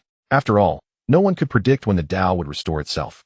It was imperative to refine the authority of the Dao as soon as possible. Disciples take their leave. Laozi, Yuanshi, and the others bowed respectfully. Subsequently, they each returned to their respective abodes to enter seclusion for cultivation. Hongjun also began to refine the lost authority of the Dao in his own retreat. Meanwhile, countless beings across the vast lands of Honghuang were perplexed by the increasingly torrential blood rain, wave after wave. What could have possibly transpired? Was the sky about to collapse, resulting in such relentless blood rain and thunderous roars? In a certain location within the Shang dynasty, a young man pondered aloud. At that moment, the elder beside him remarked, "Let it be. If the sky were to collapse, there would be someone tall enough to support it. What concern is it of yours? Just focus on your task, young one." Indeed, it is wise to disregard trivial matters and accept that some significant issues lie beyond one's control. The young man nodded in agreement and resumed his work. Numerous cultivators around them were equally astonished, acknowledging the gravity of the situation, and hastily retreated into seclusion to enhance their cultivation in preparation for the impending calamity of divine tribulation. On Golden Turtle Island, at the Bo Palace atop Ziji Cliff, Lin Yu jestingly addressed the Tongtian cult master, saying, "Teacher, I think I'll head back to sleep. Seeing you all fight for so long has left me restless. However, what exactly is going on? Why would the Dao ancestor attempt to usurp the Heavenly Dao?" Tongtian responded, somewhat speechless. "While I am engaged in this grand battle, you choose to sleep?" With such high cultivation, he felt as though he were a mere clown performing. Yet, what does it matter? Whether it is the Heavenly Dao or the control of Hongjun Dao ancestor, it merely serves to assist in managing the primordial realm, Lin Yu explained. The Great Dao was originally established for the Heavenly Dao, Earthly Dao, and Human Dao to jointly govern the world. The Heavenly Dao merely awakened early, seeking to suppress the Earthly and Human Daos, coveting sole dominion over the primordial realm. I have heard of the Earthly Dao from my teacher. But what of the Human Dao? Tongtian inquired further. The Human Dao is associated with the human race. However, previously, the treasure of the Human Dao was held by Laozi, and as the teacher of humanity, it resulted in insufficient fortune for the human race to awaken the Human Dao. Now that I have retrieved the Kongtong seal and rescued the 3 sovereigns and 5 emperors of humanity, the Human Dao can awaken at any time. I have merely arranged for its awakening to coincide with the onset of the divine calamity, during which the Earthly Dao will also be strengthened. This is because, at that time, the Heavenly Dao will be interfered with by the calamity, rendering it weaker, thus allowing the Earthly and Human Daos to jointly resist the Heavenly Dao. "Oh, I see," Tongtian exclaimed, enlightened.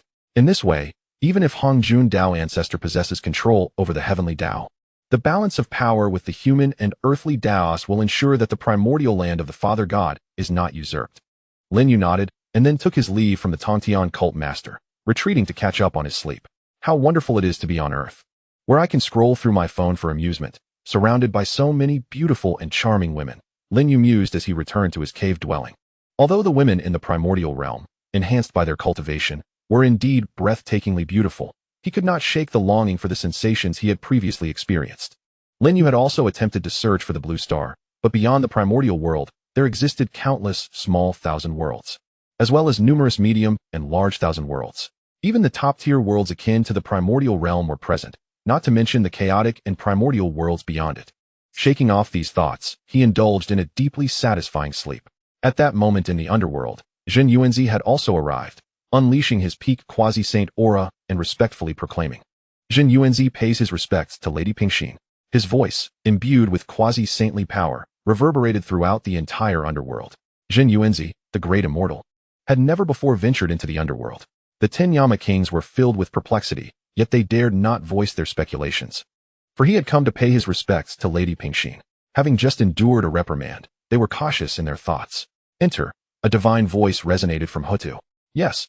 Zhen Yuanzi nodded, employing his mystical powers to traverse the vast expanse and arrive in the grandest palace of the underworld in the blink of an eye. "I have come at the behest of my esteemed predecessor, Lin Yu, who informed me that the Earth Book is a treasure of the underworld, capable of augmenting the lady's strength and the power of the underworld itself," Zhen Yuanzi respectfully stated, presenting the Earth Book before Lady Hutu.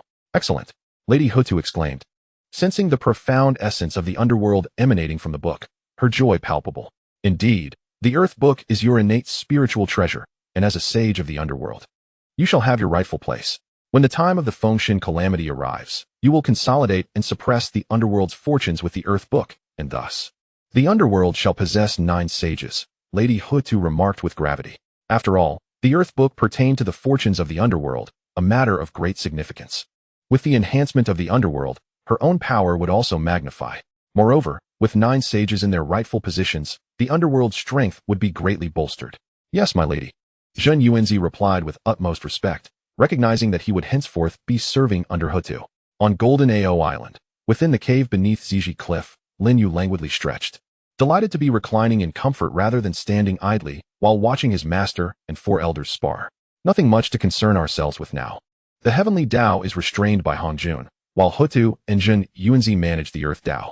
The human Dao is also arranged, awaiting the onset of the Fengshen calamity when the 3 sovereigns and 5 emperors will revive the human Dao with the Kongtong seal. Lin Yu mused, realizing that all necessary arrangements had been made. With no pressing matters at hand, he decided to wander freely, first seeking out Zhao Gongming and the 3 Xiaos on Golden Ao Island. After all, in his previous life, he had held great affection for Zhao Gongming, the outer disciple, and the 3 Xiaos. When Tongtian announced the Fengshen decree, he had scarcely paid attention to these 3. However, memories of the most vivacious among them, Bixiao, lingered fondly, as she had shown considerable care towards him. It was the perfect opportunity to visit these celestial maidens and Zhao Gongming. With this thought, Lin Yu expanded his consciousness to locate the residences and whereabouts of the 3 Xiaos and Zhao Gongming. As expected, Zhao Gongming and Yunxiao and Xiongxiao were engaged in their respective cultivations, while Bixiao was notably absent from her cave. Subsequently, he found Bixiao at the foot of Ziji Cliff on Golden Ao Island, where she appeared to be capturing the island's celestial cranes, seemingly with culinary intentions. As a large pot nearby was nearly boiling, Lin Yu was somewhat taken aback but welcomed the prospect, having arrived in this realm without partaking of any sustenance. He found it difficult to adapt, despite his ability to absorb the essence of heaven and earth. As a creature of habit from earth, he longed for the familiarity of 3 meals a day. With that in mind, Lin Yu swiftly approached Bixiao, drawing closer with quiet steps. "Ah, senior sister. Are you preparing for a feast?" Lin Yu called out to the graceful figure of Bixiao. Upon hearing someone call her, Bixiao initially thought it was her elder brother, Zhao Gongming, coming to capture her. Startled, she let slip the celestial crane, which took flight. However, being addressed as senior sister suggested it wasn't her elder brother. Confused, Bixiao turned to see who had called her, realizing the crane she had hoped to catch had escaped. As her gaze fell upon a familiar handsome young man approaching her, she recognized Lin Yu, a disciple personally taken under the wing of the Heavenly Master. Not to mention, she vividly recalled their recent encounter outside the Bo Palace, where they had both confronted the long-eared Jingguang immortal. "Lin Yu? Vice Master Lin Yu," Bixiao murmured upon recognizing him, quickly adopting a respectful demeanor and bowing. Just moments ago, the Heavenly Master's voice resonated in her mind, declaring Lin Yu as the Vice Master of the Jie sect. Although she had previously referred to him as junior brother, the dynamics had shifted. After the formalities, Bixiao reverted to her lively self, remarking, "I thought it was my elder brother coming to catch me." Hee. Lin Yu chuckled, "Not at all. I merely ventured out for a stroll after waking up and saw you here feasting. Is Brother Zhao seeking you?" As Bixiao turned around, Lin Yu was struck by the familiar features etched in his memory, her petite lips, large eyes, and an enchanting figure that epitomized youthfulness. With her twin ponytails, she could be aptly described as a little potato. It was no wonder that the trio of sisters was often characterized in such distinct ways. Yunxiao, the aloof and commanding elder sister, Xiongxiao, the gentle and refined beauty, and Bixiao, the vivacious and spirited young one. Truly, the observations of others held merit. After all, the poetic verses by Jiangxia during the latter stages of the investiture of the gods beautifully depicted the 3 sisters, cloud hair coiled, virtues pure and serene. In red robes, white cranes crowned with scarlet tassels, silk ties binding the cosmos, beneath their feet, hemp shoes adorned with auspicious hues, splitting earth and opening heavens. They forged their true forms on the 3 immortals' island. Casting aside the 6 energies and 3 corpses, at a stone's throw, the azure phoenix departs from the jade capital. These lines eloquently illustrated the beauty of the 3 sisters. "Haha, not at all. My elder brother isn't searching for me. Since you are here, let me catch a couple more celestial cranes for you to enjoy," Bixiao continued, her eyes sparkling with delight. "Once you've tasted these cranes, you'll find it impossible to forget their exquisite flavor. The meat is succulent and delightful, far surpassing ordinary cranes." Lin Yu, observing Bixiao's reminiscent expression, discerned that she had indulged in the celestial cranes of Golden Ao Island more than once. After all, the abundant spiritual energy of Golden Ao Island allowed these cranes to eventually transform, and with few disciples residing there, most returned to their own mountain peaks and caves. only gathering when summoned by the Heavenly Master. Typically, only a handful of core disciples, the 7 celestial attendants, and Zhao Gongming along with the 3 sisters resided there, with no need for sustenance, as they absorbed the essence of heaven and earth. Moreover, cultivators often secluded themselves for millennia at a time. Haha, well, you've made me crave them too. I shall accompany you for a bite. But there's no need to refer to me as Vice Master. It's merely a stroke of luck. I still prefer to call you Senior Sister, Lin Yu replied with a smile, pleasantly surprised to discover Bai Xiao's passion for food. Wait for me. I shall fetch it right away, Bai Xiao proclaimed with a beaming smile. As the pot neared boiling, she ceased her vigil for the celestial cranes and, with a flick of her magical prowess, summoned 2 cranes from afar. After a brief preparation, she placed them directly into the pot. Moments later, a tantalizing aroma wafted through the air, prompting Lin Yu to exclaim in wonderment that the naturally stewed celestial cranes possessed a fragrance far superior to the artificially enhanced dishes of the modern era. Senior Sister, this should be about ready, right?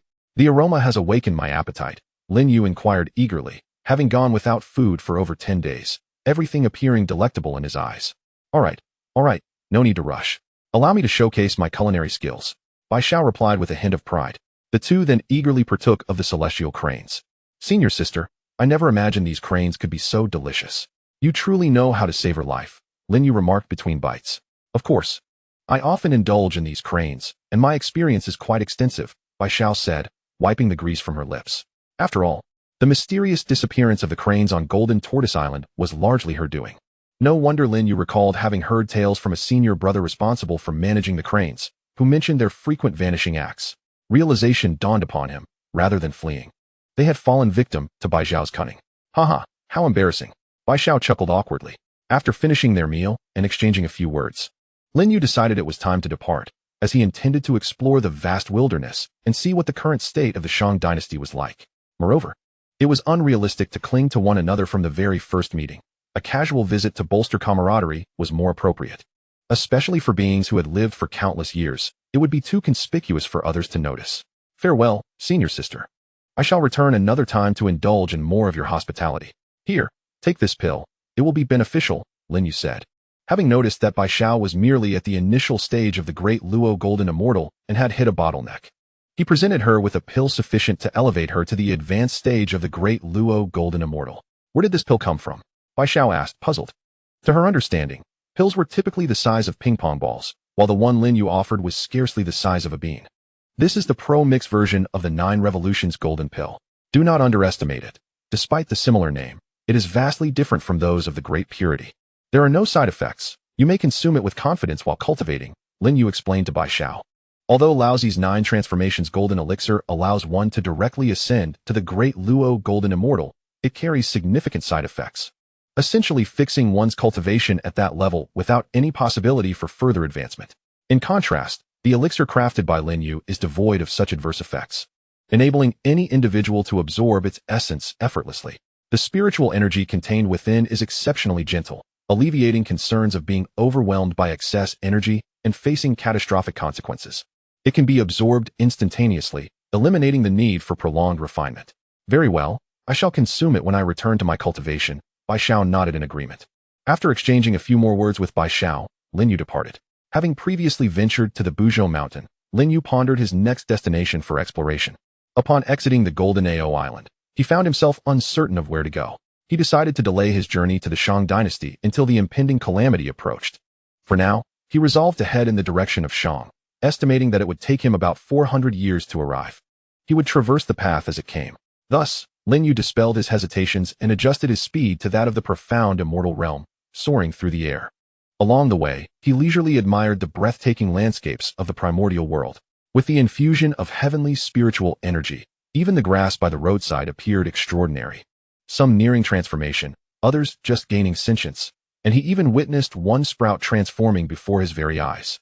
Lin Yu observed in awe as a blade of grass, after enduring a thunder tribulation, transformed into a middle-aged man, leaving him profoundly curious. Why did so many beings, animals, plants, and stones, ultimately take on human forms? Was it true that, akin to his previous life, the human form is the closest to the Tao, the most conducive for cultivation? Or did it imply that from the very inception of the primordial world, humanity was destined to be the protagonist of heaven and earth? Shaking his head to dispel these thoughts, he continued his leisurely stroll. Along the way, he encountered numerous odd-shaped mountains, one of which was particularly unique. Upon reaching the mountain, Lin Yu was struck by its bizarre transformation. Its form was vastly different from what one would expect when viewed from the plains or the foothills. The peaks were layered, chaotic, majestic, and peculiar. Looking upwards, the mountains seemed to merge with the sky, with mountains surrounding him on all sides, as if he could touch them with his very nose. Such a mountain, which would be considered a marvel on Earth and surpassing even Mount Everest, was merely a small hill in the primordial realm.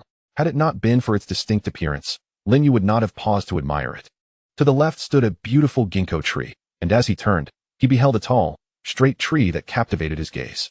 Its sturdy branches exuded strength, and its lush leaves retained the vibrant hues of spring, contrasting sharply with the previous ginkgo tree he had seen. The spiritual energy of the primordial earth truly left Lin Yu in awe. Furthermore, both the tree and the mountain possessed a semblance of sentience, though they were far from achieving transformation. Feeling weary from his journey and having satisfied his hunger with the local fauna, Lin Yu decided it was time to rest. Alas, the burdens of my weary existence, Lin Yu mused, before succumbing to slumber atop the mountain. Meanwhile, Confronting Hongjun traversed the vast wilderness. On this day, he found himself at an unnamed small mountain, closing his eyes to engage in quiet meditation, absorbing the insights and experiences amassed over the years. As he immersed himself in the comprehension of spatial laws, he was suddenly enveloped by the sound of snoring, infused with an infinite essence of Dao. Merely listening to this sound elevated Kong Xian's realm, albeit slightly. Yet, at present, he stood at the pinnacle of quasi-saint power, a position among the elite of the wilderness. Upon opening his eyes, he was momentarily disoriented, as the sound seemed to emanate from all directions, as if it were coming from his left or perhaps from behind him. How peculiar this place is. Could it be that a treasure of the cave heavens has emerged? Kong Xian pondered, astonished that within this seemingly ordinary, yet oddly shaped mountain lay such great fortune. Surveying his surroundings, he beheld towering mountains, each piercing the clouds, adorned with vibrant and sentient trees, lush and verdant, as if even the flora had gained a semblance of consciousness beneath the influence of the sound.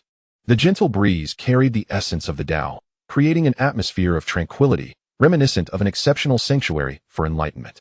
Clearly, this environment diverged sharply from the turmoil of the impending tribulations outside, where the air was thick with calamity.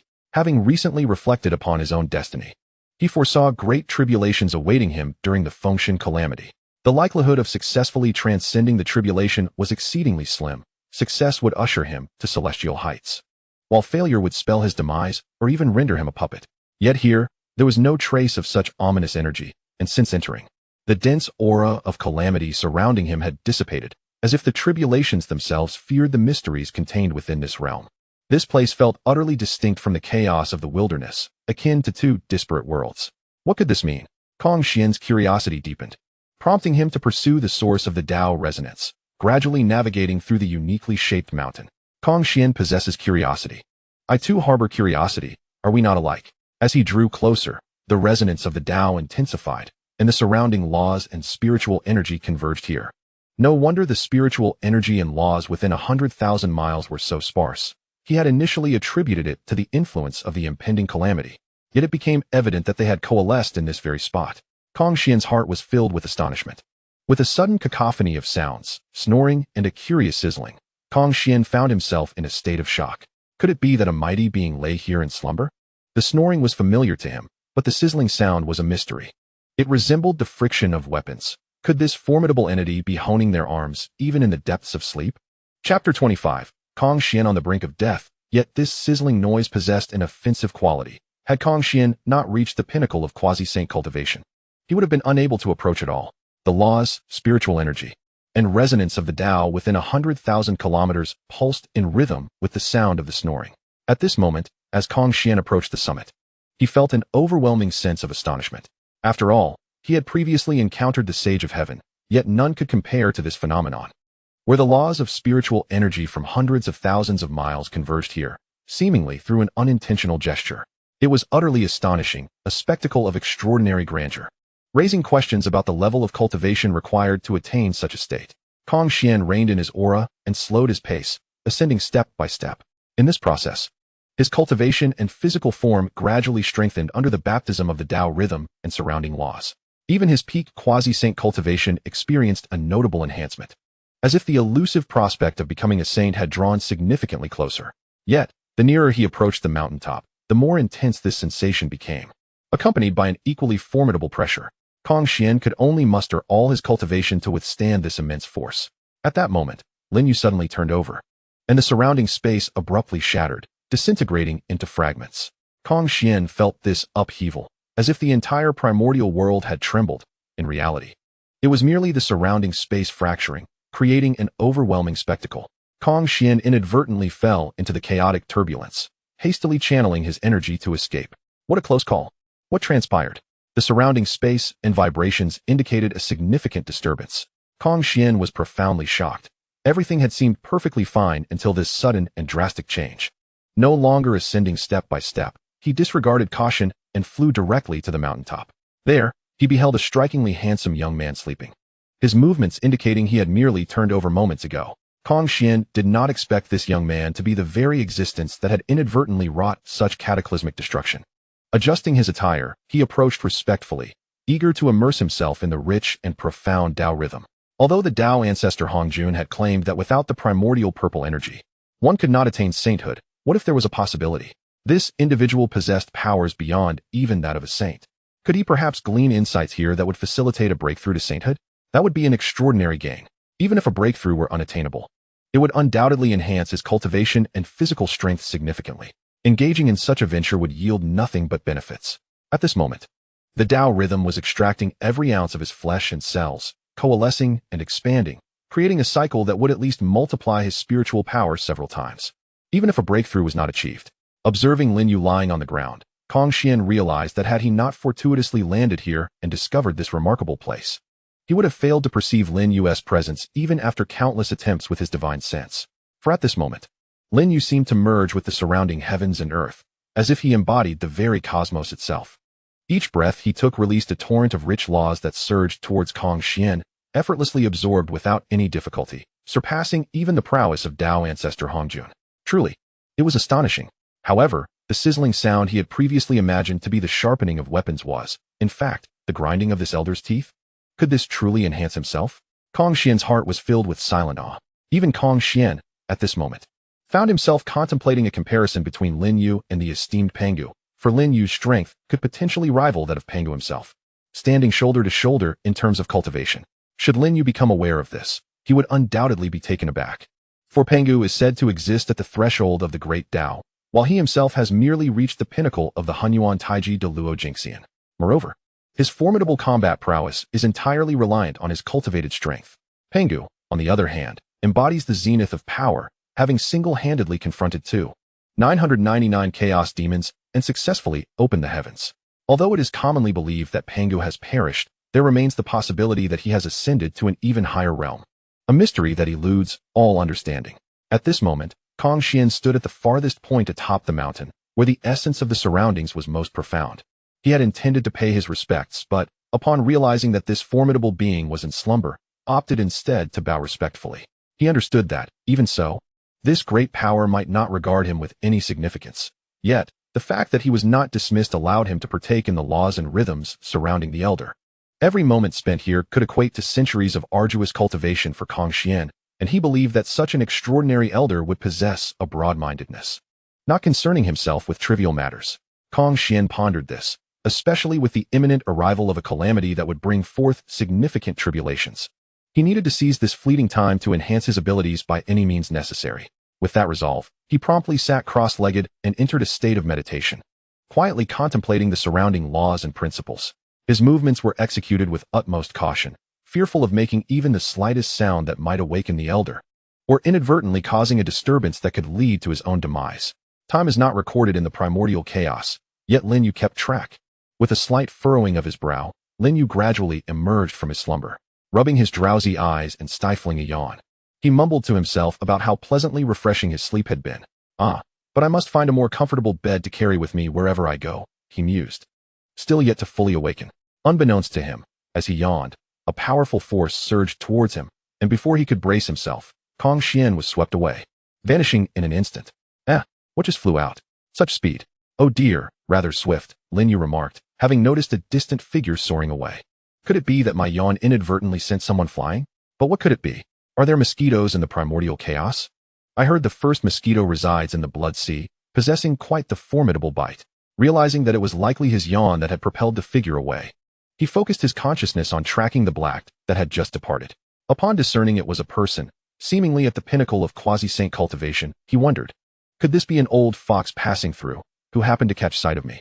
Yet, he reasoned that no one would recognize him. And since this individual had not attacked, it was evident that they had lingered in the area for more than 6 hours. If they had intended to strike, they would have done so long ago. As for his defenses, even if Hongjun were to arrive, he could withstand the assault for millennia without faltering. Lin Yu promptly waved his hand, transporting the unfortunate soul back to his vicinity, eager to comprehend the situation. To his astonishment, this unfortunate being turned out to be a peacock? Indeed, a peacock? Was that not Concealing, who wielded the 5-colored divine light and could withstand even the might of the ancient coin of Zhunti? However, at this moment, Concealing, despite possessing the cultivation of a peak quasi-saint, appeared to be on the brink of collapse, as if he might perish at any moment. Chapter 26. Taking disciples. Lin Yu felt a tinge of embarrassment. He had not anticipated that his unintentional yawn could possess such formidable power, enough to overwhelm even a peak quasi-saint like Concealing.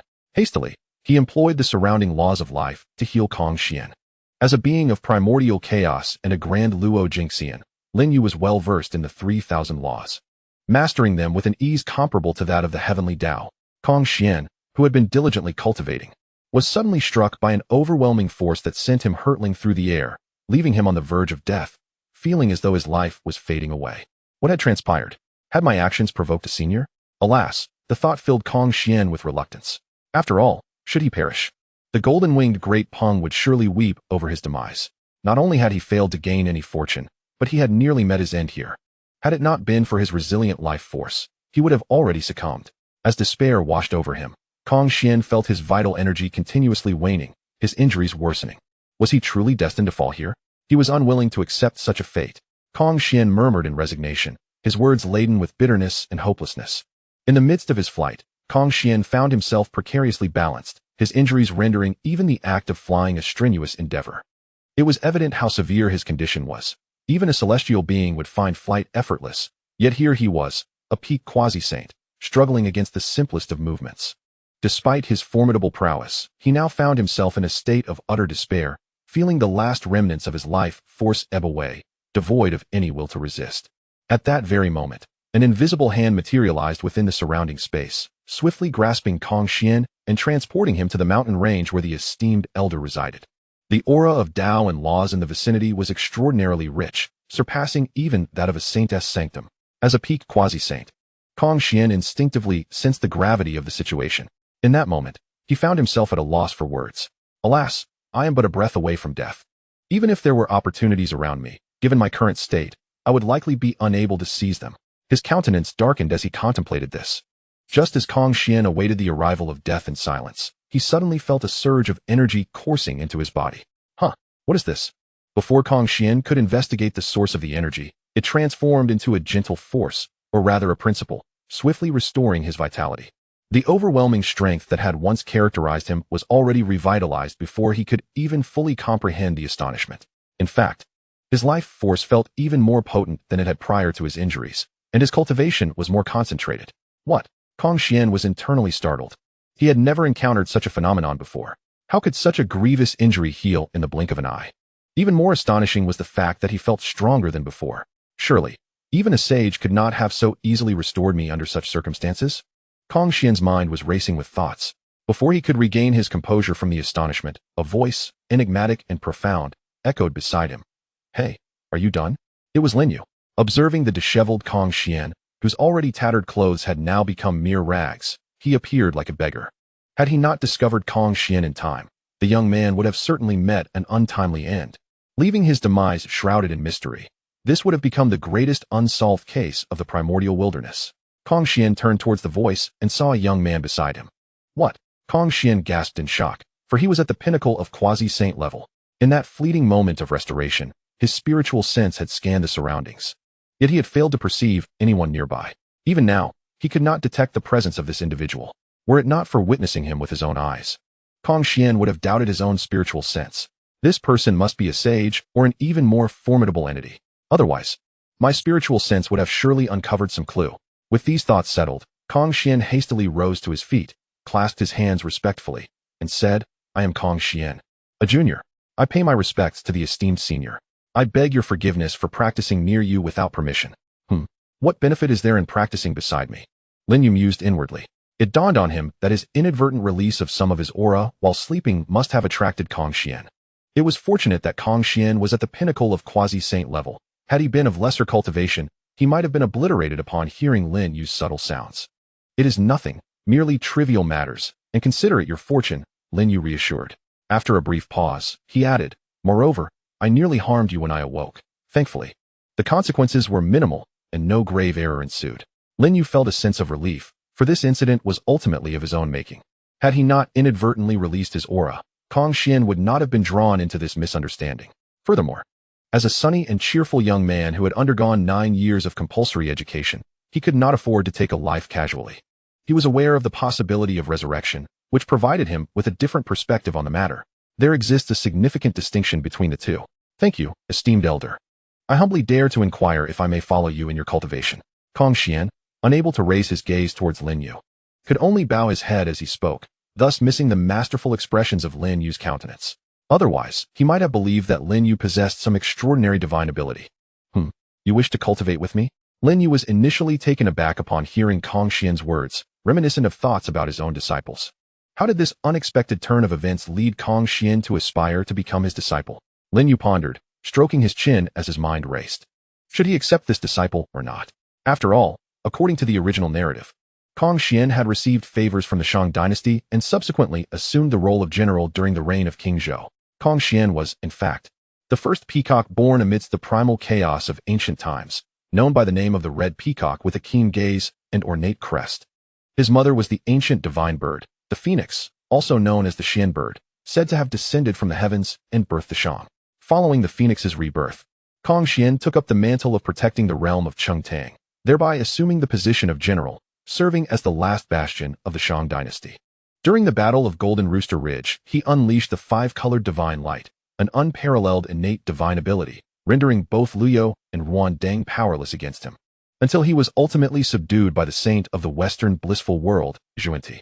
Had it not been for Zhunti's shameless intervention, it is likely that no one could have matched Xian's might. Even Zhunti suffered injury beneath the brilliance of Xian's 5-colored divine light. Such a formidable divine ability, coupled with Xian's pinnacle of quasi-saint realm, could rightfully earn him the title of the foremost being beneath the saints. Wait, I am already invincible. Why am I still contemplating matters through the lens of an ordinary person? No, I must cease this line of thought. It feels as though my mind is itching, as if it were to expand. Lin Yu shook his head vigorously. Ah, splendid. You may be my disciple, and I shall guide you in your cultivation, Lin Yu proclaimed, his voice resonant as though the very heavens were amplifying his presence. At that moment, it seemed the cosmos itself celebrated Lin Yu, with myriad phenomena unfolding across the vast expanse of the world, as if performing a grand spectacle. Disciple Xian pays respect to the master. Xian exclaimed joyfully upon hearing this, for this elder's strength was unfathomable, capable of influencing the very fabric of existence with each gesture. Being his disciple, what worries could there be about not attaining sainthood? One's aspirations must not be limited, they must be expansive. Subsequently, he knelt and bowed 3 times with great fervor. Splendid. Here, we have no convoluted protocols. Simplicity is our guiding principle, Lin Yu responded with a smile. He had intended to feign the demeanor of a wise sage, only to realize he had no beard to stroke. After all, being so young, how could he possess a beard? There was no need to adopt such charades. Yes, master. Xian stood up respectfully and said, now that you are my disciple, I am the vice leader of the Jie school, and you are thus a disciple of the Jie school as well, with the Tongtian teacher serving as your grandmaster. Regardless of how one previously referred to the Jiejiao, it suffices to alter the title for Tongtian Jiaozhu. The names of the other disciples need not be changed. Lin Yu expressed this notion, understanding that Xian had a close affinity with Jiejiao. Moreover, now that he had become a disciple of Jiejiao himself, there would be no sense of conflict. Xian would naturally have friends among the Jiejiao disciples, and there was no need to change their titles, especially since Lin Yu's own seniority was rather modest. Otherwise, Xian would have to address Zhao Gongming, Duo Bao, Sen Xiao, and others as Shishu, Shibua, or Shirgu, which seemed unnecessary. I did not anticipate that my master is affiliated with Jiejiao. I shall certainly heed your commands, Xian remarked in surprise, as he had not expected his mentor to belong to Jiejiao. believing instead that he was a powerful being traversing the Honghuang. For his master, Jiejiao's mightiest figure was undoubtedly Tongtian Jiaozhu, yet Lin Yu's strength far surpassed that of this Heavenly Dao saint. Xian, already inclined towards Jiejiao, felt no apprehension about having a master from the same sect. I shall impart to you the Shangqing cultivation method. You may practice this technique. Unlike Tongtian Jiaozhu's method, my Shangqing technique seamlessly integrates with the cultivation methods you have inherited, Lin Yu stated thoughtfully. After all, he had refined the Shangqing technique countless times, its potency remaining a mystery even to him, effortlessly accommodating the techniques of the Phoenix clan. Chapter 27. Transmission of Teachings. Subsequently, Lin Yu seated himself in meditation, channeling the Shangqing method to impart its knowledge to Xian. As Lin Yu activated the technique, Xian was left in awe, his jaw agape. A vast expanse of hundreds of thousands of miles was instantaneously enveloped in a resplendent purple radiance. At that moment, Lin Yu stood at the center, seemingly the sole protagonist amidst the cosmic tapestry. Xian widened his eyes, striving to match Lin Yu's speed of cultivation with his pinnacle quasi-saint prowess. Fearful of missing any detail, pathway, or movement in Lin Yu's execution of the technique, he clearly observed that as Lin Yu channeled the method, the surrounding Dao rhythms, Heavenly Dao harmonies, and the principles of the great Dao surged into Lin Yu's being.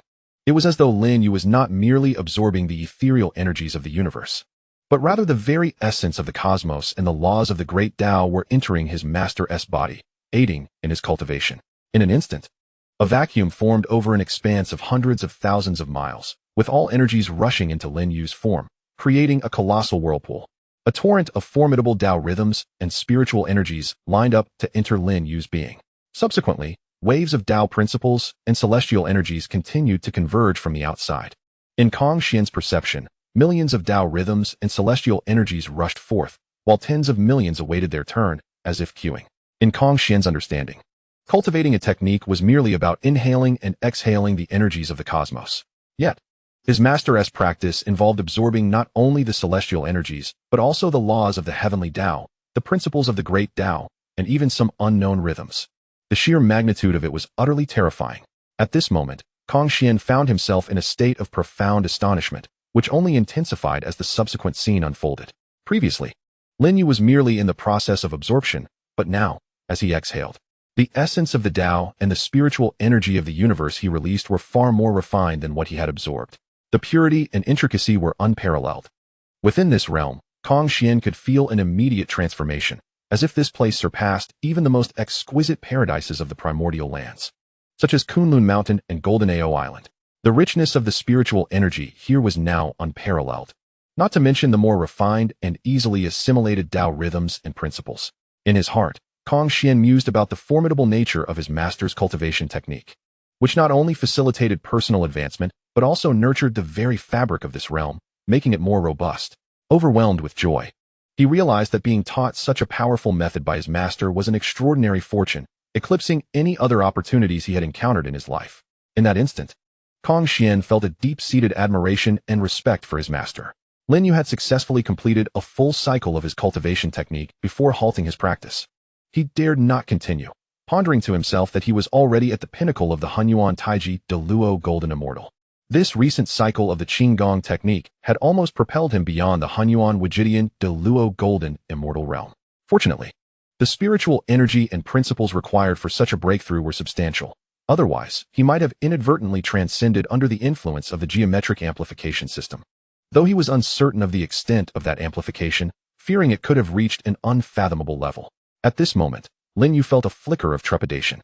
A breakthrough to the Hunyuan Wujidian de Luo Golden Immortal realm would signify an attainment of the great Dao, and the Heavenly Dao of the primordial world would undoubtedly reject him. While he could theoretically erase this Heavenly Dao, doing so would awaken the great Dao, prompting it to intervene and potentially drive him away. Such an encounter could lead to two dire outcomes. Either the primordial realm would cease to exist amidst the chaos, forcing Lin Yu to seek another world within the void, or the removal of both the Heavenly Dao and the Great Dao would plunge the entire primordial land into utter disorder. Thus, Lin Yu was reluctant to pursue a breakthrough, as he wished to experience the calamities of the primordial world, having only observed them in his past life. He longed to relish the experience now that he had the chance. Feeling the changes within himself, Lin Yu silently expressed gratitude for not having broken through. He resolved that next time, he would simply impart the technique directly into the sea of consciousness. He beckoned to Kong Xian, asking, Kong Xian, how do you find it? Have you memorized the operational route? Kong Xian promptly clasped his hands and replied, Master, I have committed it to memory. Lin Yu nodded and continued, very well. In that case, demonstrate it to me. I wish to see if it is executed correctly. I am also curious about the normal speed and effects of the technique without amplification. Subsequently, Kong Xian sat cross-legged, immersing himself in the profound techniques imparted by Lin Yu. It was only after this that he commenced the operation of the upper clear method. In the span of a mere breath, Kong Xian sensed a resonance with the heavenly and earthly spiritual energies surrounding him. Instantly, the vast and majestic spiritual energies surged into his being, seamlessly integrating within him without a hint of repulsion, thanks to the workings of the technique. Kong Xian was overjoyed. He had not anticipated the upper clear method to be so formidable, particularly as it posed no conflict with the techniques he had previously cultivated. The transition was effortless, requiring no retraining. Initially, he attributed the remarkable efficacy of the technique to his master's immense prowess. But he was astonished to find that his own practice yielded equally potent results. Remarkably, after just a brief period of cultivation, the outcome surpassed those he had achieved over hundreds of years. Continuing to meditate with his eyes closed, he cycled through a complete rotation of energy before pausing. Master, I wonder if the path I have traversed is correct, Kong Xian respectfully inquired as he rose. Indeed, well done. My disciple, Kong Xian, possesses the essence of a great emperor. Lin Yu responded, struggling to find words of praise, ultimately nodding and borrowing a phrase from a past life. Yes, master. I am unsure how to break through to the sage realm. Despite my years of diligent practice, I have yet to perceive any opportunity for ascension. Is it true that without the primordial purple qi, one cannot attain the sage realm? Kong Xian voiced a significant inner doubt. After all, the Grand Master Hongjun had once proclaimed that 9 Heavenly Dao sages could emerge from the primordial earth, yet 3 were still missing. Aside from those blessed by the primordial purple qi, no other beings had transcended to the sage realm. Indeed, only by following the path laid out by Hongjun and undergoing the trial of the 3 corpses can one hope to ascend to the sage realm. Moreover, the Heavenly Dao sages are ordained by the Dao itself. No other beings, no matter how hard they strive, can surpass the peak of quasi-saint, Lin Yu explained slowly.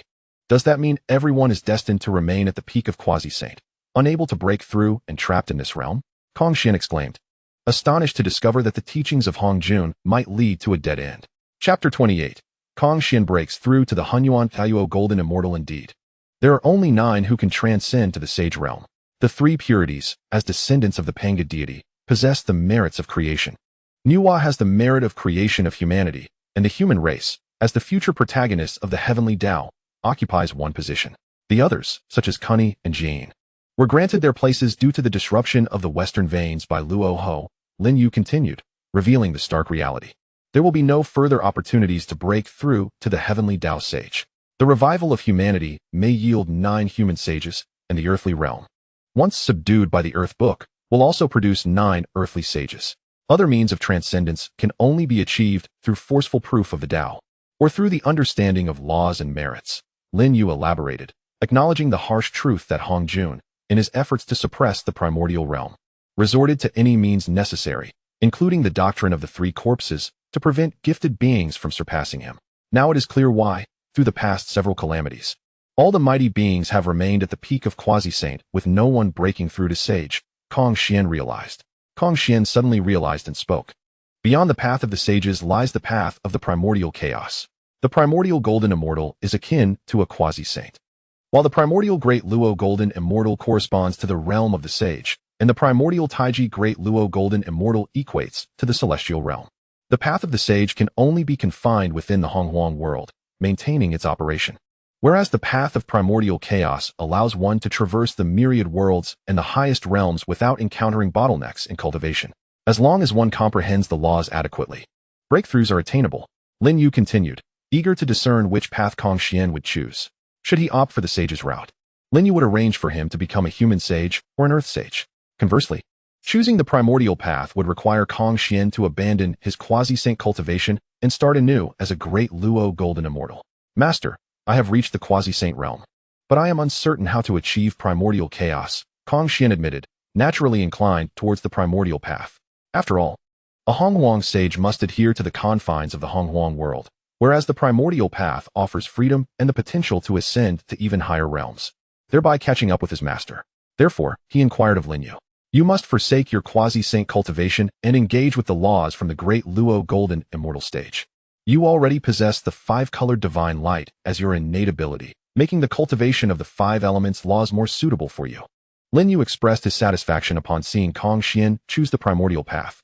Yes, master, I shall abandon my quasi-saint cultivation and pursue the path of primordial chaos. Concealing affirmed with a firm nod. He then relinquished his quasi-saint cultivation, causing his aura to diminish significantly. This elixir will aid your cultivation, encompassing the five elements laws and sufficient spiritual energy for you to break through to the initial stage of the primordial great Luo golden immortal. From here on, you will need to comprehend the laws on your own, as self-discovery is paramount on the primordial path. Lin Yu casually refined a pill containing the five elements laws and enough spiritual energy for Concealing to ascend to the early stage of the primordial great Luo golden immortal. Yes, master, I shall inevitably comprehend the laws step by step in the future, Concealing replied, taking the elixir with a resolute nod.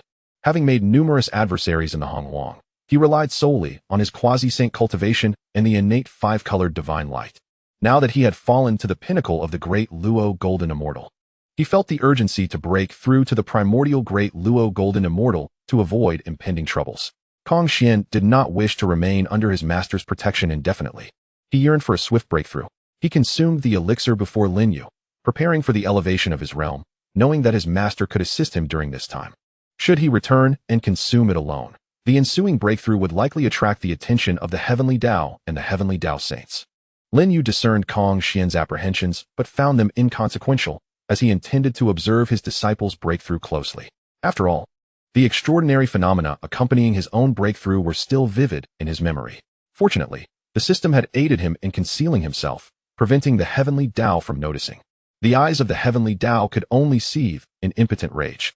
Concealing, lacking such a system, would inevitably attract the attention of the Heavenly Dao should he ascend to the realm of the primordial great Luo golden immortal, facing the risk of suppression or expulsion from the Hongwang. In this era, the Heavenly Dao was immensely powerful, and the chances of being expelled, akin to the fate of Yang Mei Dao Run, were slim, yet the potential for fatal consequences loomed. As the elixir was consumed and the technique was practiced, Concealing's cultivation soared like a rocket. In the span of merely half a day, he ascended through the realms of the primordial golden immortal, initial, mid, late, and finally reaching the pinnacle. The prior insights he had gained facilitated this rapid advancement. At that moment, Lin Yu, seated nearby and indulging in barbecued delicacies, cast a glance at Concealing and carelessly discarded a piece of pork from a certain great Luo golden immortal. Not to mention, the higher the cultivation of beings in the wilderness, the more exquisite the meat became. It was ironic that this particular piece belonged to a diligent pig demon who had fulfilled its life's mission, hoping for a fortunate reincarnation in the next life. Lin Yu mused, turning his attention back to Concealing. He noted that his aura had reached its zenith and a breakthrough to the realm of the primordial great Luo golden immortal seemed imminent. It was prudent to keep watch, primarily to guard against the Heavenly Dao. The other saints were of little concern. After all, the four of them had already been vanquished twice, and he had no need to regard Tongtian, while Nuwa was to be disregarded altogether. She was known for her self-preservation, having chosen to remain aloof after her own ascension to sainthood, embodying profound wisdom. Hongjun, a strategic partner, was also ignored. At that moment, Concealing had comprehended the five elements law to a minor success, reaching the threshold for a breakthrough. As he transcended to the realm of the primordial great Luo golden immortal, the entire wilderness trembled in celebration. Purple chi enveloped the sky, as if heralding the momentous occasion of his ascension. Meanwhile, within the purple cloud palace, Hongjun was refining the essence of the Heavenly Dao. He paused his calculations, astonished to discover that it was indeed Concealing who had achieved this breakthrough. However, upon noticing Lin Yu, who appeared as an ordinary person, he inwardly shook his head, realizing that it was this individual's assistance that enabled Concealing's ascension. It was wise to tread carefully, so he resumed his meditation, focusing on refining the Heavenly Dao's essence while temporarily shielding his perception from it. With a calamity on the horizon, it was quite manageable for Hongjun to obscure the Heavenly Dao's awareness for a while, especially as his own authority over the Heavenly Dao was approaching 4/10, granting him increasing influence. In the Bayou Palace, Tongtian also sensed the unusual phenomenon. As a saint of the Heavenly Dao, he was well aware that someone had ascended to the primordial great Luo golden immortal realm, especially since the ranks of saints were now filled. The paths of humanity and earth could not yet confer sainthood, leaving only the way of the primordial. Tongtian understood that the only one capable of facilitating such a breakthrough was his disciple, Lin Yu. It was no coincidence that someone had ascended shortly after Lin Yu's departure. If Lin Yu were aware, he would undoubtedly affirm this connection. Chapter 29. Arrival at Chaoge. At this moment, Laozi and Yuanshi were engaged in a scheme atop Kunlun Mountain, both glancing toward the direction of Concealing. Brother, it appears that someone has transcended to the realm of the Hunyuan Dayuo Golden Immortal. It is not that such a practice does not exist, rather, it is a matter of how it is cultivated, Yuanshi inquired of Laozi with a look of bewilderment. This must be the elaborate scheme devised by the one who previously sought to eliminate us. Otherwise, the Heavenly Dao would not permit the emergence of a Hunyuan Dayuo Golden Immortal, which represents a significant variable, Laozi remarked, reflecting on the gravity of the situation. As the wounds of the past still stung, Yuanshi remained silent, his expression dark and brooding. In the vast expanse of the primordial land, countless beings existed. It had been eons since anyone had achieved sainthood. It was not that we were incapable of breaking through, but rather that we had not exerted enough effort, sighed Ming He, who continued diligently cultivating to forge the Azura lineage. Is this the attainment of sainthood? No. I must seek out this great being to become a disciple and learn the path to sanctification, proclaimed Kuanping from the Demon Master's palace in the Northern Sea. Ever since the destruction of the demon clan's heavenly court, he had been struggling to survive, facing dire circumstances. Fortunately, the two saints of the West owed him a debt, or he would have been cooked long ago. Indeed, you are the greatest variable. Without you, the underworld would not have had the opportunity to flourish, lamented Hutu. If it were not for Lin Yu, the underworld would still be firmly suppressed by the Heavenly Dao. Now, with the right timing, it could rise and strengthen. The spiritual rain resulting from Concealing's attainment of sainthood also benefited myriad beings of the primordial realm, as countless trees and spirits transformed and took form. Kneeling in gratitude to Concealing, Master, I have broken through to the realm of Hunyuan Dayuo Golden Immortal, exclaimed Concealing with uncontainable joy. After countless years at the pinnacle of quasi-sainthood, he had encountered Lin Yu, who became his mentor, and in just one day, he achieved this breakthrough, leaving him utterly elated. Yes, I have witnessed it. The path of cultivation has merely begun. There remains a long journey ahead. Do you wish to descend the mountain for training, or accompany me to wander through the Shang dynasty? Lin Yu inquired, nodding. For if he had not yet broken through with the elixirs he had concocted, he would need to consider whether it was an issue with Concealing's abilities. Next, he was curious to see whether this fortunate disciple preferred to venture on his own or accompany him to explore the Shang dynasty. According to the original narrative, Concealing held the position of general during the reign of King Zhou, guarding the final line of defense. He was inclined towards the Shang dynasty, but ultimately fell prey to the insidious teachings of the two Western saints. Master, I wish to follow you in my cultivation. Concealing responded without hesitation. After all, with such a formidable mentor at hand, who would choose to train alone? That would be utterly foolish. A slight advantage from his master would suffice to allow for years of solitary cultivation. Very well, you may follow closely behind me. We shall travel slowly.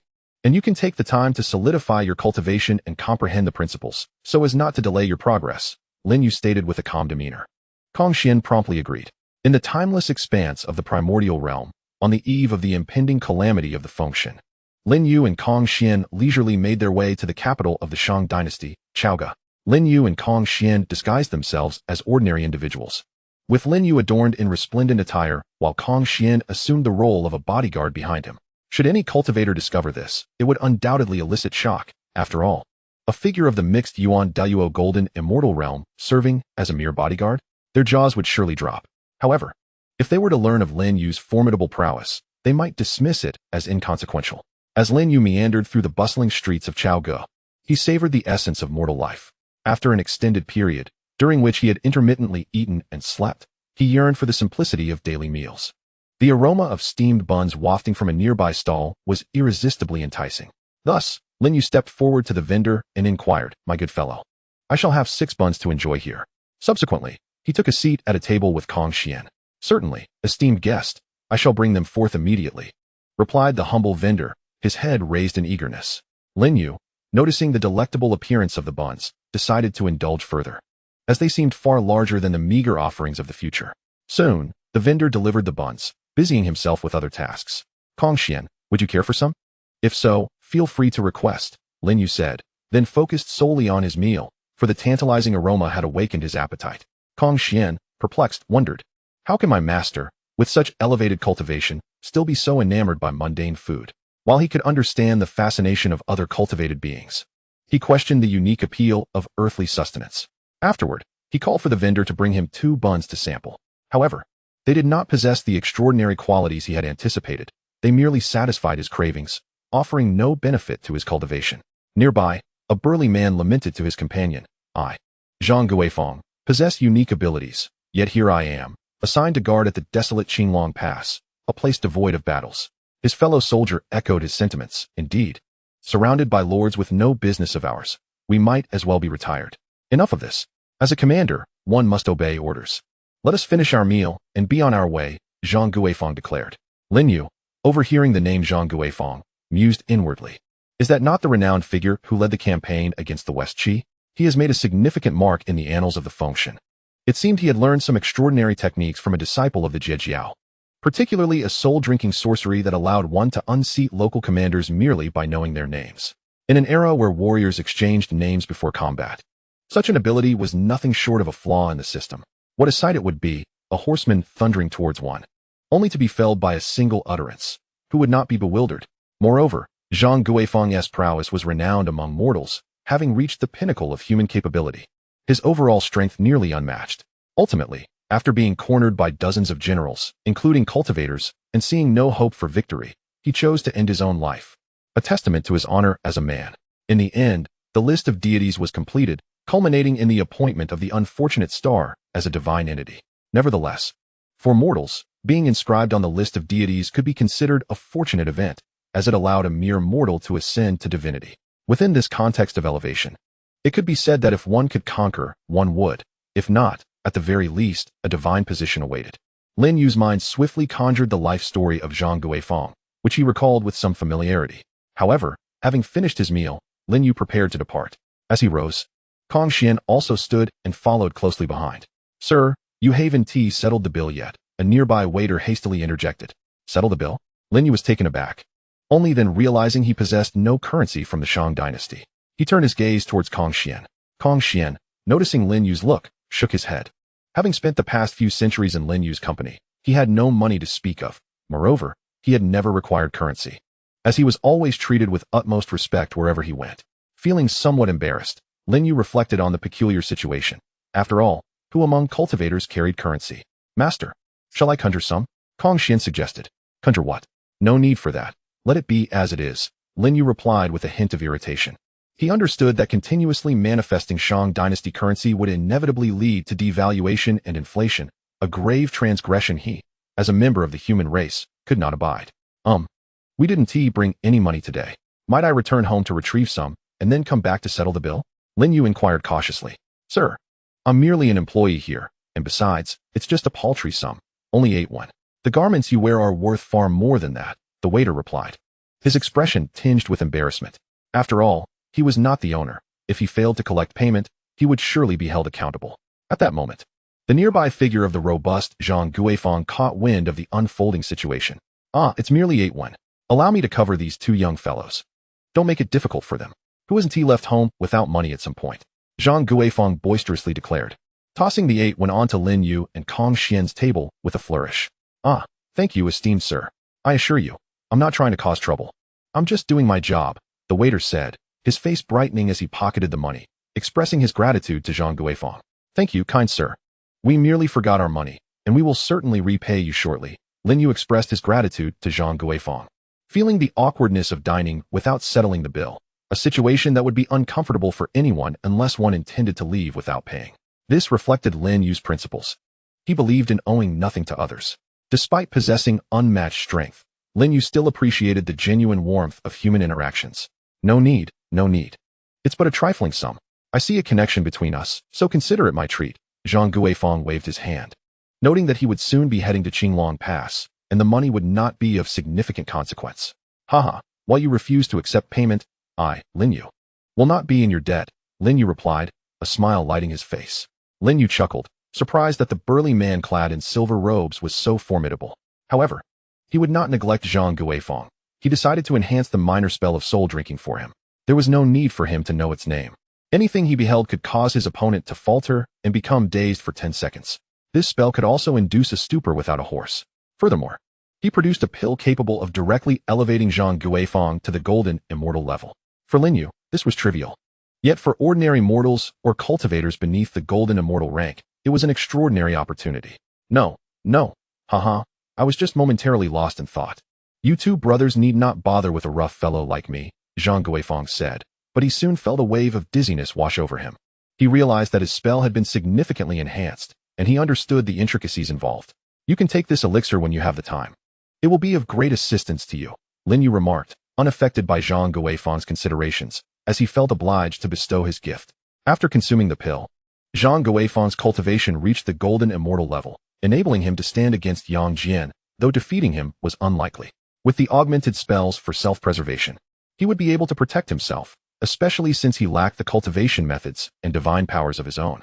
After all, Yang Jian possessed the 9 transformations of the profound art and the 72 transformations, while Zhang Guifang had only attained a level of cultivation without corresponding techniques. Thus, merely being able to defend himself was a stroke of good fortune.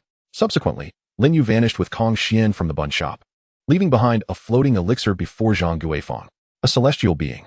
A celestial being has manifested, Zhang Guifang exclaimed. Realizing with horror that he had just asked the celestial for money, the young attendant, witnessing this scene, fell to his knees. His heart filled with dread as he recalled his earlier attitude and tone. He was relieved to have encountered a benevolent celestial. Had it been a merciless one, he would have met his demise long ago. Yet, he felt that even in his dreams, he would awaken to slap himself, lamenting, "I truly deserve to die." At that moment, Zhang Guifang was in a state of bewilderment. The alcohol he had consumed suddenly cleared from his mind. He could hardly believe that he had just settled the bill for 2 celestial beings, who had granted him such immense fortune. The transformation of his soul-calling technique must have been enhanced by that celestial being. What a great boon! His companions, who had been drinking with him, began to exclaim, "Brother, you have struck it rich. You have befriended 2 celestial beings. Indeed, Zhang, you are remarkable. We shall all look up to you from now on."